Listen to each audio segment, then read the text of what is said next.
ದೇವರಾದ ಯೇಸುಕ್ರಿಸ್ತನ ನಾಮದಲ್ಲಿ ನಿಮ್ಮೆಲ್ಲರಿಗೂ ನನ್ನ ಪ್ರೀತಿಯ ಅಭಿನಂದನೆಗಳು. ನಾನು ಮುಂಚಿತವಾಗಿ ಹೇಳಿರುವಂಥದ್ದೇ, ಧ್ಯಾನ ಸಮಯದಲ್ಲಿ ನಾವೇನು ಮಾಡಬೇಕು ಅಂದರೆ, ಮುಂಚಿತವಾಗಿ ನಮಗೆ ತಿಳಿದಿರುವಂತಹ ವಾಕ್ಯವೇ, ಆ ವಾಕ್ಯವನ್ನು ಮತ್ತೆ ನಾವು ತಿರುಗಿ ನೋಡಿ ಸ್ವಲ್ಪ ಆಳವಾಗಿ ಅದನ್ನು ಧ್ಯಾನ ಮಾಡಿ ನೋಡಬೇಕು. ಇವತ್ತು ನಮ್ಮ ಧ್ಯಾನಕ್ಕೋಸ್ಕರವಾಗಿ ನಾವು ತೆಗೆದುಕೊಂಡಿರುವಂತಹ ಸತ್ಯವೇದ ಭಾಗ ಫಿಲಿಪ್ಪಿಯವರಿಗೆ ಬರೆದ ಪತ್ರಿಕೆ 4ನೇ ಅಧ್ಯಾಯ 4ನೇ ವಾಕ್ಯದಲ್ಲಿ ಅಡಕವಾಗಿರುವಂಥದ್ದಾಗಿದೆ. ಯಾವಾಗಲೂ ಕರ್ತನಲ್ಲಿ ಸಂತೋಷಿಸಿರಿ, ಸಂತೋಷ ಪಡಿರಿ ಎಂದು ತಿರುಗಿ ಹೇಳುತ್ತೇನೆ. 2 ಬಾರಿ ಒಂದು ವಿಷಯವನ್ನು ಹೇಳುವುದಾದರೆ ಒತ್ತು ಕೊಟ್ಟು ಹೇಳುತ್ತಿದ್ದಾರೆ ಎಂಬುದಾಗಿ ಅರ್ಥ. ಅವರು ಹೇಳ್ತಾರಲ್ಲಿ, ಈ ಫಿಲಿಪ್ಪಿ ಪಟ್ಟಣ ಬಹಳ ಉಪದ್ರವಗಳಲ್ಲಿ ಹಾದು ಬಂದಿರುವಂಥ ಪಟ್ಟಣ. ಪೌಲನು ಕೂಡ ಫಿಲಿಪ್ಪಿ ಪಟ್ಟಣದಲ್ಲಿಯೇ ಬಹಳ ಪಾಡುಗಳನ್ನು ಅನುಭವಿಸಿದರು. ಸೆರೆಮನೆಯಲ್ಲಿ ಹಾಕಲ್ಪಟ್ಟಿದ್ದರು, ಕೈಕಾಲುಗಳಿಗೆ ಬೇಡಿಗಳು ಹಾಕಲ್ಪಟ್ಟಿದ್ದವು. ಈ ಒಂದು ಉಪದ್ರವ ತುಂಬಿರುವಂತಹ ಸಭೆಯಲ್ಲಿ ಪ್ರತಿ ದಿನವೂ ಒಂದೊಂದು ವಿಧವಾಗಿರುವ ಉಪದ್ರವಗಳನ್ನು ನೋಡುತ್ತಿದ್ದಂತಹ ದೇವ ಜನಗಳಿಗೆ ಅವರು ಹೇಳುತ್ತಾರೆ, ಸಂತೋಷವಾಗಿರಿ, ಮತ್ತೆ ಸಂತೋಷವಾಗಿರಿ ಎಂಬುದಾಗಿ ಮತ್ತೆ ನಿಮಗೆ ತಿರುಗಿ ಹೇಳುತ್ತೇನೆ ಅಂತೇಳಿ ಒತ್ತು ಕೊಟ್ಟು ಹೇಳುತ್ತಾರೆ. ದೇವರ ಮಕ್ಕಳು ಸಂತೋಷವಾಗಿರಬೇಕು. ಯಾವಾಗಲೂ ನಮ್ಮ ಸುತ್ತಲೂ ಏನು ಬಂದರೂ ಬಾರದಿದ್ದರೂ, ಸತ್ಯವೇದವು ಹೇಳುತ್ತದೆ, ಅಂಜೂರದ ಮರವು ಅದು ಚಿಗುರದ ಇದ್ದರೂ, ದ್ರಾಕ್ಷಿಯ ಗಿಡದಲ್ಲಿ ಫಲ ಇಲ್ಲದಿದ್ದರೂ ನನ್ನ ಕರ್ತನಲ್ಲಿ ಸಂತೋಷವಾಗಿರುತ್ತೆ ಎಂಬುದಾಗಿ ಹೇಳಿದ ರೀತಿಯಲ್ಲಿ ನಾವು ಯಾವಾಗಲೂ ಏನು ಮಾಡಬೇಕು? ಕ್ರಿಸ್ತನಲ್ಲಿ ಸಂತೋಷವಾಗಿರಬೇಕು ಎಂದು ಸತ್ಯವೇದ ದೇವ ಜನಗಳ ಕುರಿತಾಗಿ ಬಯಸುವಂಥದ್ದಾಗಿದೆ. ಫಿಲಿಪ್ಪಿಯವರಿಗೆ ಬರೆದ ಪತ್ರಿಕೆ 3ನೇ ಅಧ್ಯಾಯದ 1 ವಾಕ್ಯದಲ್ಲಿ ಹೇಳಬೇಕಾದರೂ ಕೂಡ, ಮೇಲೂ ನನ್ನ ಸಹೋದರರೇ, ಕರ್ತನಲ್ಲಿ ಸಂತೋಷ ಪಡಿರಿ. ಮೊದಲು ತಿಳಿಸಿದ ಮಾತುಗಳನ್ನು ತಿರುಗಿ ನಿಮಗೆ ಬರೆಯುವುದರಲ್ಲಿ ನನಗೇನು ಬೇಸರವಿಲ್ಲ, ಅದು ನಿಮಗೆ ದೃಢ ಮಾಡುವುದು. ಸಂತೋಷವಾಗಿರಿ ಎಂಬುದಾಗಿ ಮುಂಚಿತವಾಗಿ ಹೇಳಿದೆ, ಮತ್ತೆ ಕೂಡ ಹೇಳದೆ ಬರೆಯುವುದನ್ನೇ ಮತ್ತೆ ಬರೆಯುವುದು ನನಗೆ ಕಷ್ಟವಲ್ಲ, ಆದರೆ ಅದು ನಿಮಗೆ ಒಳಿತನ್ನು ಉಂಟು ಮಾಡುತ್ತದೆ. ಸಂತೋಷವಾಗಿರಿ ಎಂಬುದಾಗಿ ಅವರು ಹೇಳುತ್ತಾರೆ. ಯಾಕೆ ನಾವು ಸಂತೋಷವಾಗಿರಬೇಕು ಎಂದು ಕೇಳುವುದಾದರೆ, ಸತ್ಯವೇದ ಹೇಳುತ್ತದೆ, ನೆಹೆಮೀಯನ ಪುಸ್ತಕ 8ನೇ ಅಧ್ಯಾಯ 10ನೇ ವಾಕ್ಯದಲ್ಲಿ, ಸಂತೋಷವಾಗಿರುವಂಥದ್ದೇ ದೇವ ಜನಗಳ ಬಲ. ಮನಸ್ಸಲ್ಲಿ ಯಾವುದಾದರೂ ಚಿಂತೆ ಬಂದರೆ ಆ ಚಿಂತೆ ಆ ಮನುಷ್ಯನನ್ನು ತಗ್ಗಿಸುತ್ತದೆ. ಅವನು ದೇವರ ಕಾರ್ಯದಲ್ಲಿ ಗಮನ ಹರಿಸಲು ಆಗದ ರೀತಿಯಲ್ಲಿ, ಬೆಳೆಯಲಾಗದ ರೀತಿಯಲ್ಲಿ, ಧ್ಯಾನ ಮಾಡಲಾಗದ ರೀತಿಯಲ್ಲಿ, ಪ್ರಾರ್ಥನೆ ಮಾಡಲಾಗದ ರೀತಿಯಲ್ಲಿ, ಹಾಗೆಯೇ ಒಂದು ಮನಸ್ಥಿತಿ ಬಹಳ ತೀವ್ರವಾಗಿ ಮುಂದಿನ ಹಂತಕ್ಕೆ ಹೋಗದ ಹಾಗೆ ಅದು ಮಾಡುವಂಥದ್ದಾಗಿರುತ್ತದೆ. ಆದ್ದರಿಂದ ಹೇಳುತ್ತಾರೆ, ಅಂಜೂರದ ಮರ ಚಿಗುರದೆ ಹೋದರೂ ಕೂಡ, ದ್ರಾಕ್ಷಿಯ ಬಳ್ಳಿಯಲ್ಲಿ ಫಲ ಇಲ್ಲದಿದ್ದರೂ, ಮಂದೆಯಲ್ಲಿ ಕುರಿಗಳು ಇಲ್ಲದಿದ್ದರೂ ನನ್ನ ಕರ್ತನಲ್ಲಿ ನಾನು ಸಂತೋಷಿಸುತ್ತೇನೆ ಎಂಬುದಾಗಿ ಹೇಳ್ತಾರೆ. ಹಾಗಾಗಿ ಆ ಸಂತೋಷವೇ ಒಬ್ಬ ಮನುಷ್ಯನ ಬಲ. ಪ್ರತ್ಯೇಕವಾಗಿ ಆತ್ಮೀಕ ಮಕ್ಕಳ ಬಲ ಸಂತೋಷದಲ್ಲಿಯೇ ಇದೆ. ನೆಹೆಮೀಯನ ಪುಸ್ತಕ 8:10 ಅದನ್ನು ನಮಗೆ ಹೇಳುವಂಥದ್ದಾಗಿದೆ. ಇದಲ್ಲದೆ ಯೇಜುರನು ಅವರಿಗೆ, ಹೋಗಿ ಮೃಷ್ಟಾನ್ನವನ್ನು ಮಧುರ ಪಾನವನ್ನ ತೆಗೆದುಕೊಳ್ಳಿರಿ, ತಮಗೋಸ್ಕರ ಏನೂ ಸಿದ್ಧ ಮಾಡದವರಿಗೆ ಭಾಗಗಳನ್ನು ಕಳುಹಿಸಿರಿ. ಹಾಗಾದರೆ ಕುಡಿಯುವುದು ತಿನ್ನುವುದು ಮಾತ್ರವಲ್ಲ ಸಂತೋಷ, ಇಲ್ಲದವರಿಗೆ ನಿಮ್ಮ ಭಾಗಗಳನ್ನು ಕೊಡಿರಿ. ಏನೂ ಇಲ್ಲದವರಿಗೆ ಭಾಗಗಳನ್ನು, ಬಹುಮಾನವನ್ನು ಕಳುಹಿಸಿರಿ. ಅದರಲ್ಲಿ ಒಂದು ಸಂತೋಷವಿದೆ. ಈ ದಿನವು ನಮ್ಮ ಕರ್ತನಿಗೆ ಪ್ರತಿಷ್ಠಿತ ದಿನವಾಗಿರುವುದರಿಂದ ವ್ಯಸನ ಪಡಬೇಡಿರಿ. ಯೆಹೋವನ ಆನಂದವೇ ನಿಮ್ಮ ಆಶ್ರಯವಾಗಿದೆ ಅಂದನು. ಹಾಗಾದರೆ ನಮ್ಮ ಆತ್ಮಿಕ ಜೀವನದ ರಹಸ್ಯ ಎಲ್ಲಿದೆ ಅಂತ ಕೇಳುವುದಾದರೆ, ಸಂತೋಷದಲ್ಲಿದೆ. ಇವತ್ತು ನಾವು ನೋಡುವಂಥದ್ದು ಈ ಸಂತೋಷದ ಕುರಿತಾಗಿ ದೇವ ಜನಗಳ ಸಂತೋಷದ ಬಗ್ಗೆ ನೋಡಲಿದ್ದೇವೆ. ಸಂತೋಷ ಅಥವಾ ಹರ್ಷ ಎನ್ನುವಂತಹ ಈ ಒಂದು ಪದ 2 ವಿಧವಾಗಿರುವ ಕಾರ್ಯಗಳನ್ನು ನಮಗೆ ತೋರಿಸುತ್ತದೆ. ಒಂದು, ಪಾಪದಿಂದ ಬರುವಂತಹ ಸಂತೋಷ ಅಥವಾ ಲೋಕದವರು ಅನುಭವಿಸುವ ಸಂತೋಷ. ಲೋಕದ ಸಂತೋಷ, ಅದರಲ್ಲೂ ಒಂದು ಸಂತೋಷವಿದೆ. ಕುಡಿಯುತ್ತಾನೆ, ಮತ್ತನಾಗ್ತಾನೆ, ಪಬ್ಬಲ್ಲಿ ಹೋಗಿ ಕುಣಿತಾನೆ, ಇನ್ನೂ ಬಹಳ ಮನೋರಂಜನೆಯ ಕಾರ್ಯಗಳಲ್ಲಿ ಕೆಲಸ ಮಾಡ್ತಾರೆ, ಅನ್ಯಾಯದಲ್ಲಿ ಸಂತೋಷವನ್ನು ಪಡುತ್ತಾರೆ. ಪಾಪ ಸಂತೋಷ ಎಂಬುದಾಗಿ ಸತ್ಯವೇದ ಹೇಳುವಂಥದ್ದಾಗಿದೆ. ಮತ್ತೊಂದು ಸಂತೋಷವಿದೆ, ಆತ್ಮಿಕ ಸಂತೋಷ. ಅದು ದೇವ ಜನಗಳ ಒಂದು ಸಂತೋಷ.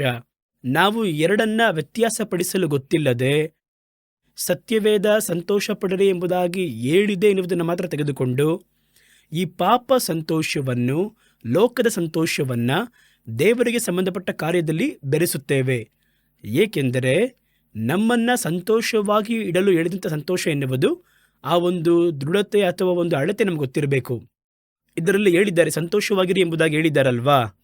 ಆದ್ದರಿಂದ ನಾವೇನು ಮಾಡ್ತೀವಿ ಅಂದರೆ, ಲೋಕದವರು ಅನುಭವಿಸುವಂಥ ಸಂತೋಷ ಅದರ ಮುಖಾಂತರವಾಗಿ ಸಭೆಯಲ್ಲಿ, ಆರಾಧನೆಯಲ್ಲಿ, ಸೇವೆಯಲ್ಲಿ ಎಲ್ಲದರಲ್ಲೂ ಉಪಯೋಗ ಮಾಡುವುದನ್ನು ನೋಡ್ತೀವಿ ನಾವು. ಕರ್ತನೆ ತಾನೇ ಹೇಳಿದ್ದಾರೆ ಸಂತೋಷವಾಗಿರಿ ಎಂಬುದಾಗಿ. ಆದ್ದರಿಂದ ನಾವು ಮಾಡೋಣ. ನಾವು ಮದ್ಯಪಾನ ಸೇವಿಸೋಣ, ಕುಡಿಯೋಣ, ನಿಮ್ಗೆ ಯಾವ ಸಂತೋಷನೋ ಅದನ್ನು ಮಾಡಿ, ಫ್ರೀಯಾಗಿರಿ. ಈ ಹಳೆಯ ತಲೆಮಾರು ಕ್ರೈಸ್ತರು, ಈ ವಯಸ್ಸಾದವರು ಇದನ್ನು ಮಾಡಬೇಡಿ ಅದನ್ನು ಮಾಡಬೇಡಿ ಅಂತ ಹೇಳ್ತಾರೆ. ನೋಡಿ, ಸಂತೋಷವಾಗಿರುವಂಥದ್ದೇ ಬಲ ಎಂಬುದಾಗಿ ಮಾತಾಡುವ ಪ್ರಸಂಗಗಳನ್ನು ನಾನೇ ಕೇಳಿದ್ದೇನೆ. ಆದರೆ ಸಂತೋಷವಾಗಿರಲು ಹೇಳುವುದು ಅದು ದೇವ ಜನಗಳ ಸಂತೋಷನ ಅಂತ ನೋಡಬೇಕು. ನೀವು ದೇವರು ಬಯಸುವಂತಹ ಸಂತೋಷನ ಅಂತ ನೋಡಬೇಕು. ಸಂತೋಷದಲ್ಲಿ ಎರಡಿದೆ. ಸೈತಾನನ ಕೈಯಲ್ಲಿ ಒಂದು ಸಂತೋಷವಿದೆ, ಪಾಪದಲ್ಲಿ ಒಂದು ಸಂತೋಷವಿದೆ, ಮಾಂಸಿಕವಾಗಿ ಒಂದು ಸಂತೋಷವಿದೆ, ಲೋಕದಲ್ಲಿ ಒಂದು ಸಂತೋಷವಿದೆ. ಇಲ್ಲಿ ಅವರು ಹೇಳುವಂಥ ಸಂತೋಷ ಯಾವ ಸಂತೋಷ? ಇದು ನಮಗೆ ಗೊತ್ತಿಲ್ಲ ಅಂದರೆ ಏನು ಮಾಡಬೇಕು ಅಂದರೆ, ಸಂತೋಷ ಎಂಬುದಾಗಿ ಪ್ರಬಲವಾಗಿ ಎಲ್ಲ ಕಡೆಗಳಲ್ಲಿ ಸಾಮಾನ್ಯವಾಗಿ ಹೇಳುವಂತಹ ಲೋಕದ ಸಂತೋಷವನ್ನು, ಶಾರೀರಿಕವಾಗಿರುವ ಸಂತೋಷವನ್ನು, ಪಾಪದ ಸಂತೋಷವನ್ನು ದೇವ ಜನಗಳ ನಡುವೆ ತಂದು ಬೆರೆಸುತ್ತೇವೆ. ಈ ಕಡೆಯ ಕಾಲದಲ್ಲಿ ಹಲವು ಸೇವೆಯಲ್ಲಿ ನಾವು ನೋಡುವಂತಹ ಕಾರ್ಯಗಳನ್ನೇ ಸಂತೋಷವಾಗಿರಿ ಎಂಬುದಾಗಿ ಹೇಳಿದೆಯಲ್ಲ. ಒಂದು ಹರಿದೋಗಿರುವಂಥ ಬಟ್ಟೆಯನ್ನು ಹಾಕ್ಕೊಂಡು ನಾಟ್ಯವನ್ನು ಆಡುವಂಥದ್ದು, ದೇವರನ್ನು ಆರಾಧನೆ ಮಾಡುವ ಹೆಸರಲ್ಲಿ ಬೇಡದಿರುವಂತಹ ಆರಾಧನೆಯ ಕ್ರಮವನ್ನು ತರುವಂಥದ್ದು, ಸಂತೋಷವಾಗಿರಿ ಎಂಬುದಾಗಿ ಹೇಳಿ ಕುಡಿದು ಆಡುತ್ತಾ ಅಲ್ಲಿ ಸಂತೋಷವನ್ನು ತೋರಿಸುತ್ತೇವೆ ಎಂಬುದಾಗಿ ಹೇಳುವಂಥದ್ದು, ಇದೆಲ್ಲ ಯಾತ್ರೆಯಿಂದ ಬರುತ್ತೆ ಅಂತ ಹೇಳಿದ್ರೆ, ಸಂತೋಷ ಅಂದರೆ ಎಲ್ಲವೂ ಸಂತೋಷ ಎಂಬುದಾಗಿ ಭಾವಿಸುತ್ತೇವೆ. ಇಲ್ಲ, ದೇವರ ಮಕ್ಕಳ ಸಂತೋಷ ಎಂಬುದಾಗಿ ಒಂದು ಉಂಟು, ಆತ್ಮಿಕವಾಗಿರುವ ಸಂತೋಷ ಎಂಬುದಾಗಿ ಒಂದುಂಟು, ಪರಲೋಕ ಬಯಸುವಂತಹ ಅಥವಾ ಕೊಡುವಂಥ ಸಂತೋಷ ಎಂಬುದಾಗಿ ಮತ್ತೊಂದುಂಟು. ಹಾಗಾದರೆ ಯಾವುದು ಆತ್ಮಿಕ ಸಂತೋಷವಾಗಿರುತ್ತೆ? ಯಾವುದು ದೇವರ ಮಕ್ಕಳನ್ನು ಸಂತೋಷವಾಗಿರಿ ಅಂತ ಹೇಳಿದ್ರಲ್ಲ, ಯಾವುದನ್ನು ಹೇಳಿದ್ರು? ಇದನ್ನು ಸ್ಪಷ್ಟವಾಗಿ ಅರ್ಥ ಮಾಡಿಕೊಳ್ಳಿಲ್ಲ ಅಂದರೆ ವೇದಿಕೆಯಿಂದ ಈ ಲೋಕದ ಸಂತೋಷವನ್ನು ದೇವ ಜನಗಳ ಒಳಗೆ ಸಲ್ಲಿಸಲು ಇಟ್ಟಿರುವಂತಹ ಸೈತಾನನ ತಂತ್ರಗಳನ್ನು ನಾವು ಬಿದ್ದೋಗ್ತೀವಿ. ಸಂತೋಷವಾಗಿರಲು ಹೇಳಿದ್ದಾರೆ ಎಂಬುದಾಗಿ ಲೋಕದವರು ಅನುಭವಿಸುವಂಥ ಸಂತೋಷಗಳನ್ನು ದೇವ ಜನಗಳ ಒಳಗೆ ಸಲ್ಲಿಸುತ್ತಾರೆ. ಆ ರೀತಿ ಮಾಡುವಾಗ ದೇವ ಜನಗಳು ದೇವರನ್ನು ಬಿಟ್ಟು ದೂರ ಸರಿಯುತ್ತಾರೆ. ನಾವೇನಂದುಕೊಳ್ಳುತ್ತೇವೆ, ಕರ್ತನು ತಾನೇ ಸತ್ಯವೇದದಲ್ಲಿ ತಾನೇ ಹೇಳಿದ್ದಾರೆ ಸಂತೋಷವಾಗಿರಿ ಎಂಬುದಾಗಿ. ಇದೆಲ್ಲ ಸಂತೋಷ ತಾನೇ ಎಂಬುದಾಗಿ ನಾವು ಭಾವಿಸುತ್ತೇವೆ. ದೇವ ಜನಗಳು ಬಿಳಾಮನ ಕಾಲಘಟ್ಟದಲ್ಲಿ ಅವರು ದಾಟಿ ಬಂದಾಗ ಅವರನ್ನು ಶಪಿಸುವುದಕ್ಕೆ ಆ ಅರಸನು ಬಾಲಾಕನು ಎನ್ನುವಾತನು ಬಿಳಾಮನನ್ನು ಕರೆದು ಹೇಳುತ್ತಾರೆ, ನೀನು ಹೋಗಿ ಅವರನ್ನು ಶಪಿಸಿ ಅಂತ ಹೇಳ್ತಾರೆ. ಅವರನ್ನು ಶಪಿಸುವುದಕ್ಕೆ ಹೋದರೆ ಸಾಧ್ಯವಾಗ್ತಿಲ್ಲ ಅವರಿಂದ. ಅವರು ದೇವರ ಆಶೀರ್ವಾದವನ್ನು ಪಡೆದಿರುವ ಜನರು, ಕರ್ತನು ಅವರ ಸಂಗಡ ಜೊತೆ ಇದ್ದಾರೆ, ಆದ್ದರಿಂದ ಅವರನ್ನು ಶಪಿಸುವುದಕ್ಕೆ ನನ್ನಿಂದ ಆಗದು ಎಂಬುದಾಗಿ ಹೇಳ್ತಾರೆ. ತಕ್ಷಣ ಬೇರೆ ಏನು ಮಾಡುವುದು ಎಂಬುದಾಗಿ ನೋಡಬೇಕಾದರೆ ಅವರಿಗೆ ಒಂದು ಆಲೋಚನೆ ಮಾತ್ರ ಬರುತ್ತದೆ. ಅದೇನು ಯೋಚನೆ ಅಂತ ನೋಡುವುದಾದರೆ, ಇವರನ್ನು ದೇವ ಜನಗಳನ್ನು ನಾವು ಆರಾಧನೆ ಮಾಡುವ ವಿಗ್ರಹ ಆರಾಧನೆಗಳಿಗೆ, ನಾವು ನಡೆಸುವಂತಹ ಜಾತ್ರೆಗಳಿಗೆ, ಸಂತೋಷವನ್ನು ಕೊಂಡಾಡುವುದಕ್ಕೆ ಅವರನ್ನು ಕರೆಯೋಣ. ಬನ್ನಿ, ನೀವೆಲ್ಲ ನಮಗೆ ಸ್ನೇಹಿತರು, ನಾವು ನಮ್ಮ ಜಾತ್ರೆಯಲ್ಲಿ ನೀವು ಕೂಡ ಭಾಗವಹಿಸಿರಿ. ನಾವು ಯಾವ ರೀತಿ ಕುಡಿದು ತಿಂದು ಯಾವ ರೀತಿ ಇಲ್ಲಿ ಪಾಪವನ್ನು ಮಾಡಿ ಸಂತೋಷದಲ್ಲಿದ್ದೇವೋ ನೀವು ಆ ರೀತಿ ಸಂತೋಷ ಪಡಬಹುದು ಎಂಬುದಾಗಿ ಹೇಳಿದರು. ದೇವ ಜನಗಳು ಅದರಲ್ಲಿ ಹೋಗಿ ಭಾಗವಹಿಸಿದರು. ಅದರಿಂದ ಅವರ ಒಳಗೆ ಶಾಪ ಉಂಟಾಯಿತು. ಅದು ಬಿಳಾಮನ ಉಪದೇಶ ಎಂಬುದಾಗಿ ಸತ್ಯವೇದ ಹೇಳುತ್ತದೆ. ಬಿಳಾಮನ ಉಪದೇಶ ಲೋಕದ ಕಾರ್ಯಗಳನ್ನು ದೇವ ಜನಗಳ ಒಳಗೆ ತಂದು ಒಳಗೆ ಸಲ್ಲಿಸುವುದು. ಅವರು ಮುಂಚಿತವಾಗಿ ಸಂತೋಷವಾಗಿಯೇ ಇದ್ದಾರೆ. ಅವರಿಗೆ ಐಗುಪ್ತದಿಂದ ಬಿಡುಗಡೆಯಾಗಿರುವ ಸಂತೋಷವಿದೆ. ದಿನ ದೇವರನ್ನು ದರ್ಶಿಸುವಂತಹ ಸಂತೋಷವಿದೆ. ಬಂಡೆಯಿಂದ ಬಂದಂತಹ ನೀರನ್ನು ಕುಡಿದಿರುವಂತಹ ಸಂತೋಷವಿದೆ. ಕೆಂಪು ಸಮುದ್ರವನ್ನು ವಿಭಾಗಿಸಿ ನಡೆದಂತಹ ಸಂತೋಷವಿದೆ. ದಿನ ಮುಂಜಾನೆ ಮನ್ನವನ್ನು ಸೇವಿಸುವಂತಹ ಸಂತೋಷವಿದೆ. ಆದರೆ ಅವರು ಅರಿಯದಿರುವ ಲೋಕದ ಸಂತೋಷವನ್ನು ಅವರಿಗೆ ಒಳಗೆ ತಂದು ಸಲ್ಲಿಸಿ ಪರಿಚಯ ಮಾಡಿಕೊಟ್ರು. ಅದು ಅವರ ಬೀಳುವಿಕೆಗೆ ಕಾರಣವಾಗಿ ಮಾರ್ಪಟ್ಟಿತು. ಹಾಗಾಗಿ ಸತ್ಯವೇದ ಹೇಳುತ್ತದೆ, ಈ ತಂತ್ರವಾಗಿ ಸಂತೋಷವಾಗಿರಿ ಅಂತ ಹೇಳಿದರೆ ಯಾವ ಸಂತೋಷವನ್ನು ಸತ್ಯವೇದ ಹೇಳುತ್ತದೆ ಎನ್ನುವುದನ್ನು ಅರ್ಥ ಮಾಡಿಕೊಳ್ಳಬೇಕು. ಸಾಮಾನ್ಯವಾಗಿ ನೋಡುವುದಾದರೆ ಎಲ್ಲವೂ ಸಂತೋಷವಾಗಿ ಕಾಣಿಸುತ್ತೆ. ಸೈತಾನ ಇದನ್ನು ಉಪಯೋಗಿಸಿಕೊಂಡೇ ಕೆಲವೊಂದು ಸೇವಕರನ್ನು ಉಪಯೋಗಿಸಿಕೊಂಡೆ ಅವನೇನು ಮಾಡ್ತಾನೆ ಅಂತ ಹೇಳಿದರೆ, ಸಂತೋಷ ಎನ್ನುವ ಹೆಸರಲ್ಲಿ ಲೋಕದವರ ಸಂತೋಷ, ಸೈತನನ ಅಧೀನದಲ್ಲಿರುವಂತಹ ಸಂತೋಷ, ಪಾಪದಿಂದ ಉಂಟಾಗುವ ಸಂತೋಷ, ಶಾರೀರಿಕವಾಗಿರುವ ಸಂತೋಷ ಇಂಥವುಗಳನ್ನು ದೇವ ಜನಗಳ ನಡುವೆ ಸಂತೋಷ ಎನ್ನುವ ಹೆಸರಲ್ಲಿ ಒಳಗೆ ಸಲ್ಲಿಸುತ್ತಾನೆ. ಇದುವೇ ಇವಾಗಿರುವಂತಹ ಟ್ರೆಂಡ್. ಹಲವು ಕಡೆಗಳಲ್ಲಿ ಇವತ್ತು ಇಂಡಿಯಾದಲ್ಲಿ ಮಾತ್ರವಲ್ಲ, ಲೋಕಪೂರ್ತಿಯಾಗಿ ಹಲವು ಕಡೆಗಳಲ್ಲಿ ಸಭೆ ಆರಾಧನೆಗಳಲ್ಲಿ ಸೇವೆಗಳಲ್ಲಿ ಇಂತಹ ಕಾರ್ಯಗಳು ಸಂತೋಷ ಎನ್ನುವ ಹೆಸರಲ್ಲಿ ಅನುಭವಿಸಲ್ಪಡ್ತಾ ಇವೆ. ಸತ್ಯವೇದ ಹೇಳುತ್ತೆ, ಗಮನಿಸಿರಿ, ಪಾಪದ ಸಂತೋಷ, ಅನೀತಿಯಾಗಿರುವ ಲೋಕದ ಸಂತೋಷ. ಇಬ್ರಿಯರಿಗೆ ಬರೆದ ಪತ್ರಿಕೆ 11ನೇ ಅಧ್ಯಾಯ 25-26 ವಾಕ್ಯಗಳು. ಸಂತೋಷವಾಗಿರಿ ಎಂಬುದಾಗಿ ಹೇಳಿದಂತಹ ಸತ್ಯವೇದ ಆ ಸಂತೋಷದಲ್ಲಿರುವಂತಹ 2 ವಿಧಾನವನ್ನು ಹೇಳುವಂಥದ್ದಾಗಿದೆ. ಇಬ್ರಿಯರಿಗೆ ಬರೆದ ಪತ್ರಿಕೆ 11ನೇ ಅಧ್ಯಾಯ 25-26ರಲ್ಲಿ ಸ್ವಲ್ಪ ಕಾಲ ಪಾಪ ಭೋಗಗಳನ್ನು ಅನುಭವಿಸುವುದಕ್ಕಿಂತ, ನೋಡಿದ್ರ, ಅಂದರೆ ನಿರಂತರವಿಲ್ಲದಿರುವಂತಹ ಪಾಪದಿಂದ ಬರುವಂತಹ ಸಂತೋಷಗಳನ್ನು ಅನುಭವಿಸುವುದಕ್ಕಿಂತಲೂ ದೇವ ಜನಗಳ ಸಂಗಡ ಕಷ್ಟವನ್ನು ಅನುಭವಿಸುವುದು ಒಳ್ಳೆಯದು ಎಂಬುದನ್ನು ತೀರ್ಮಾನಿಸಿಕೊಂಡನು. ಮೋಶೆ ಆ ಒಂದು ಕಷ್ಟವನ್ನು ಸ್ವೀಕರಿಸಿಕೊಂಡ. ಈ ಒಂದು ಸಂತೋಷಕ್ಕಿಂತ ದೇವರಿಗಾಗಿ ದೇವರ ಮಕ್ಕಳೊಂದಿಗೆ ಕಷ್ಟವನ್ನು ಅನುಭವಿಸುವುದು ಒಳ್ಳೆಯದು ಎಂದನು. ಹಾಗಾದರೆ ಈ ಸ್ಥಳದಲ್ಲಿ ಏನು ಹೇಳುತ್ತೆ? ಅನಿತ್ಯವಾಗಿರುವ ಪಾಪ ಸಂತೋಷ. ಅನಿತ್ಯ ಅಂದರೆ ನಿರಂತರವಾಗಿರುವ ಸಂತೋಷವಲ್ಲ, ಇದು ಪಾಪದ ಸಂತೋಷ ಅಂತ ಒಂದು ಸಂತೋಷ ಉಂಟು. ಮತ್ತೊಂದು ನೋಡುವುದಾದರೆ ಅನ್ಯಾಯದಲ್ಲಿ ಸಂತೋಷ.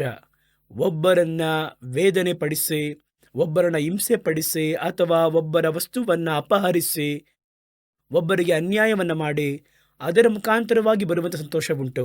ಅದಕ್ಕೆ ಹೆಸರು ಕೂಡ ಸಂತೋಷವೇ. 1 ಕೊರಿಂಥದವರಿಗೆ ಬರೆದ ಪತ್ರಿಕೆ 13ನೇ ಅಧ್ಯಾಯ 6ನೇ ವಾಕ್ಯ. ಅನ್ಯಾಯದಲ್ಲಿ ಸಂತೋಷವನ್ನು ಪಡದೆ ಸತ್ಯದಲ್ಲಿ ಸಂತೋಷ ಪಡಿರಿ. ಅನ್ಯಾಯದಲ್ಲಿ ಒಂದು ಸಂತೋಷ ಉಂಟು.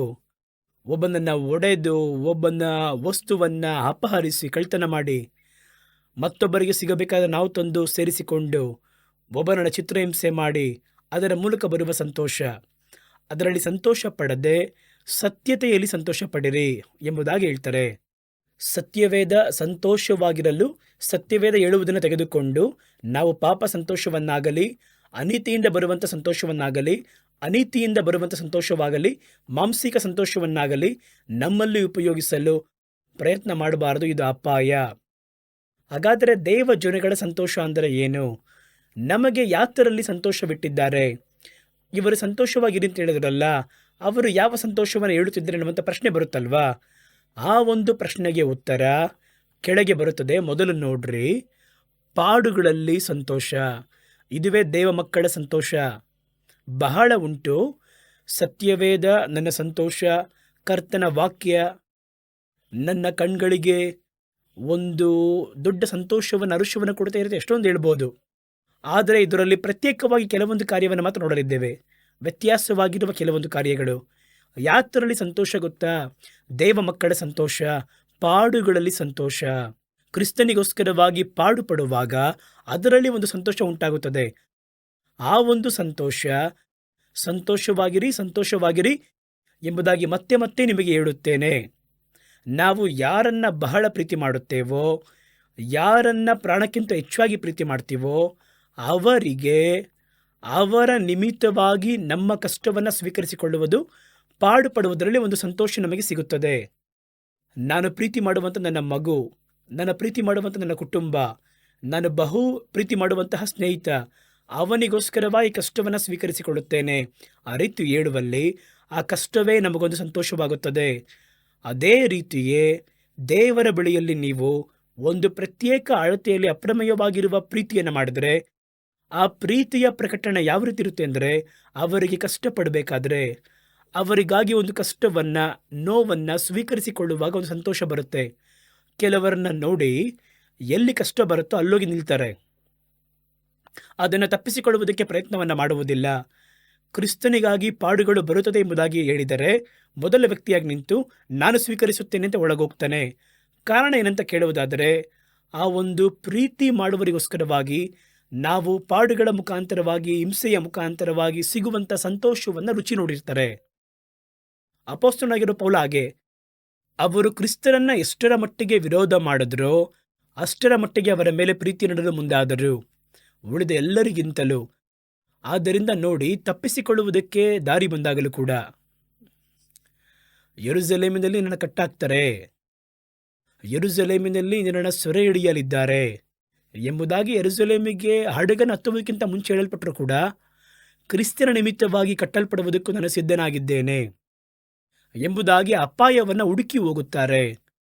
ಯೆರೂಸಲೇಮಿನಲ್ಲಿ ಹೋಗಿ ಅವರು ಯೇಸುವಿನ ಕುರಿತಾಗಿ ಸಾಕ್ಷಿ ಕೊಟ್ಟದರ ಮೂಲಕ ಒಂದು ದೊಡ್ಡ ಕಲಹ ಉಂಟಾಗಿ ಅವರನ್ನು ಹಿಡಿದು ಎಳೆದು ಸಾಯುವವರೆಗೂ ಹೊಡೆದು ಸತ್ತೋದರು ಎಂಬುದಾಗಿ ಭಾವಿಸಿ ಅವರನ್ನು ಊರ ಬಾಗಿಲ ಆಚೆ ಎಳಕೊಂಡು ಬಿಸಾಕ್ತಾರೆ. ಪೌಲ ಮತ್ತೆ ಎದ್ದು ನೋಡಿದ್ರು, ಅವರಿಗೆ ಪ್ರಜ್ಞೆ ಬಂತು. ಎದ್ದು ನೋಡಿದಾಗ ತಾವು ಊರ ಬಾಗಿಲ ಹೊರಗಿರುವುದನ್ನು ಕಂಡರು. ನಾನು ಯೆರೂಸಲೇಮಿಗಲ್ವ ಬಂದೆ, ಅಲ್ಲಿ ಮಾತಾಡಕ್ತಾನೆ ಬಂದೆ, ಒಳಗೆ ಕೊಲೆ ಮಾಡಕ್ಕೆ ಹುಡುಕ್ತಾ ಇದ್ದಾರೆ. ಒಳಗಿರುವವರು ಅಷ್ಟು ಧರ್ಮ ವೈರಾಗ್ಯದಲ್ಲಿರುವವರಾಗಿದ್ದಾರೆ.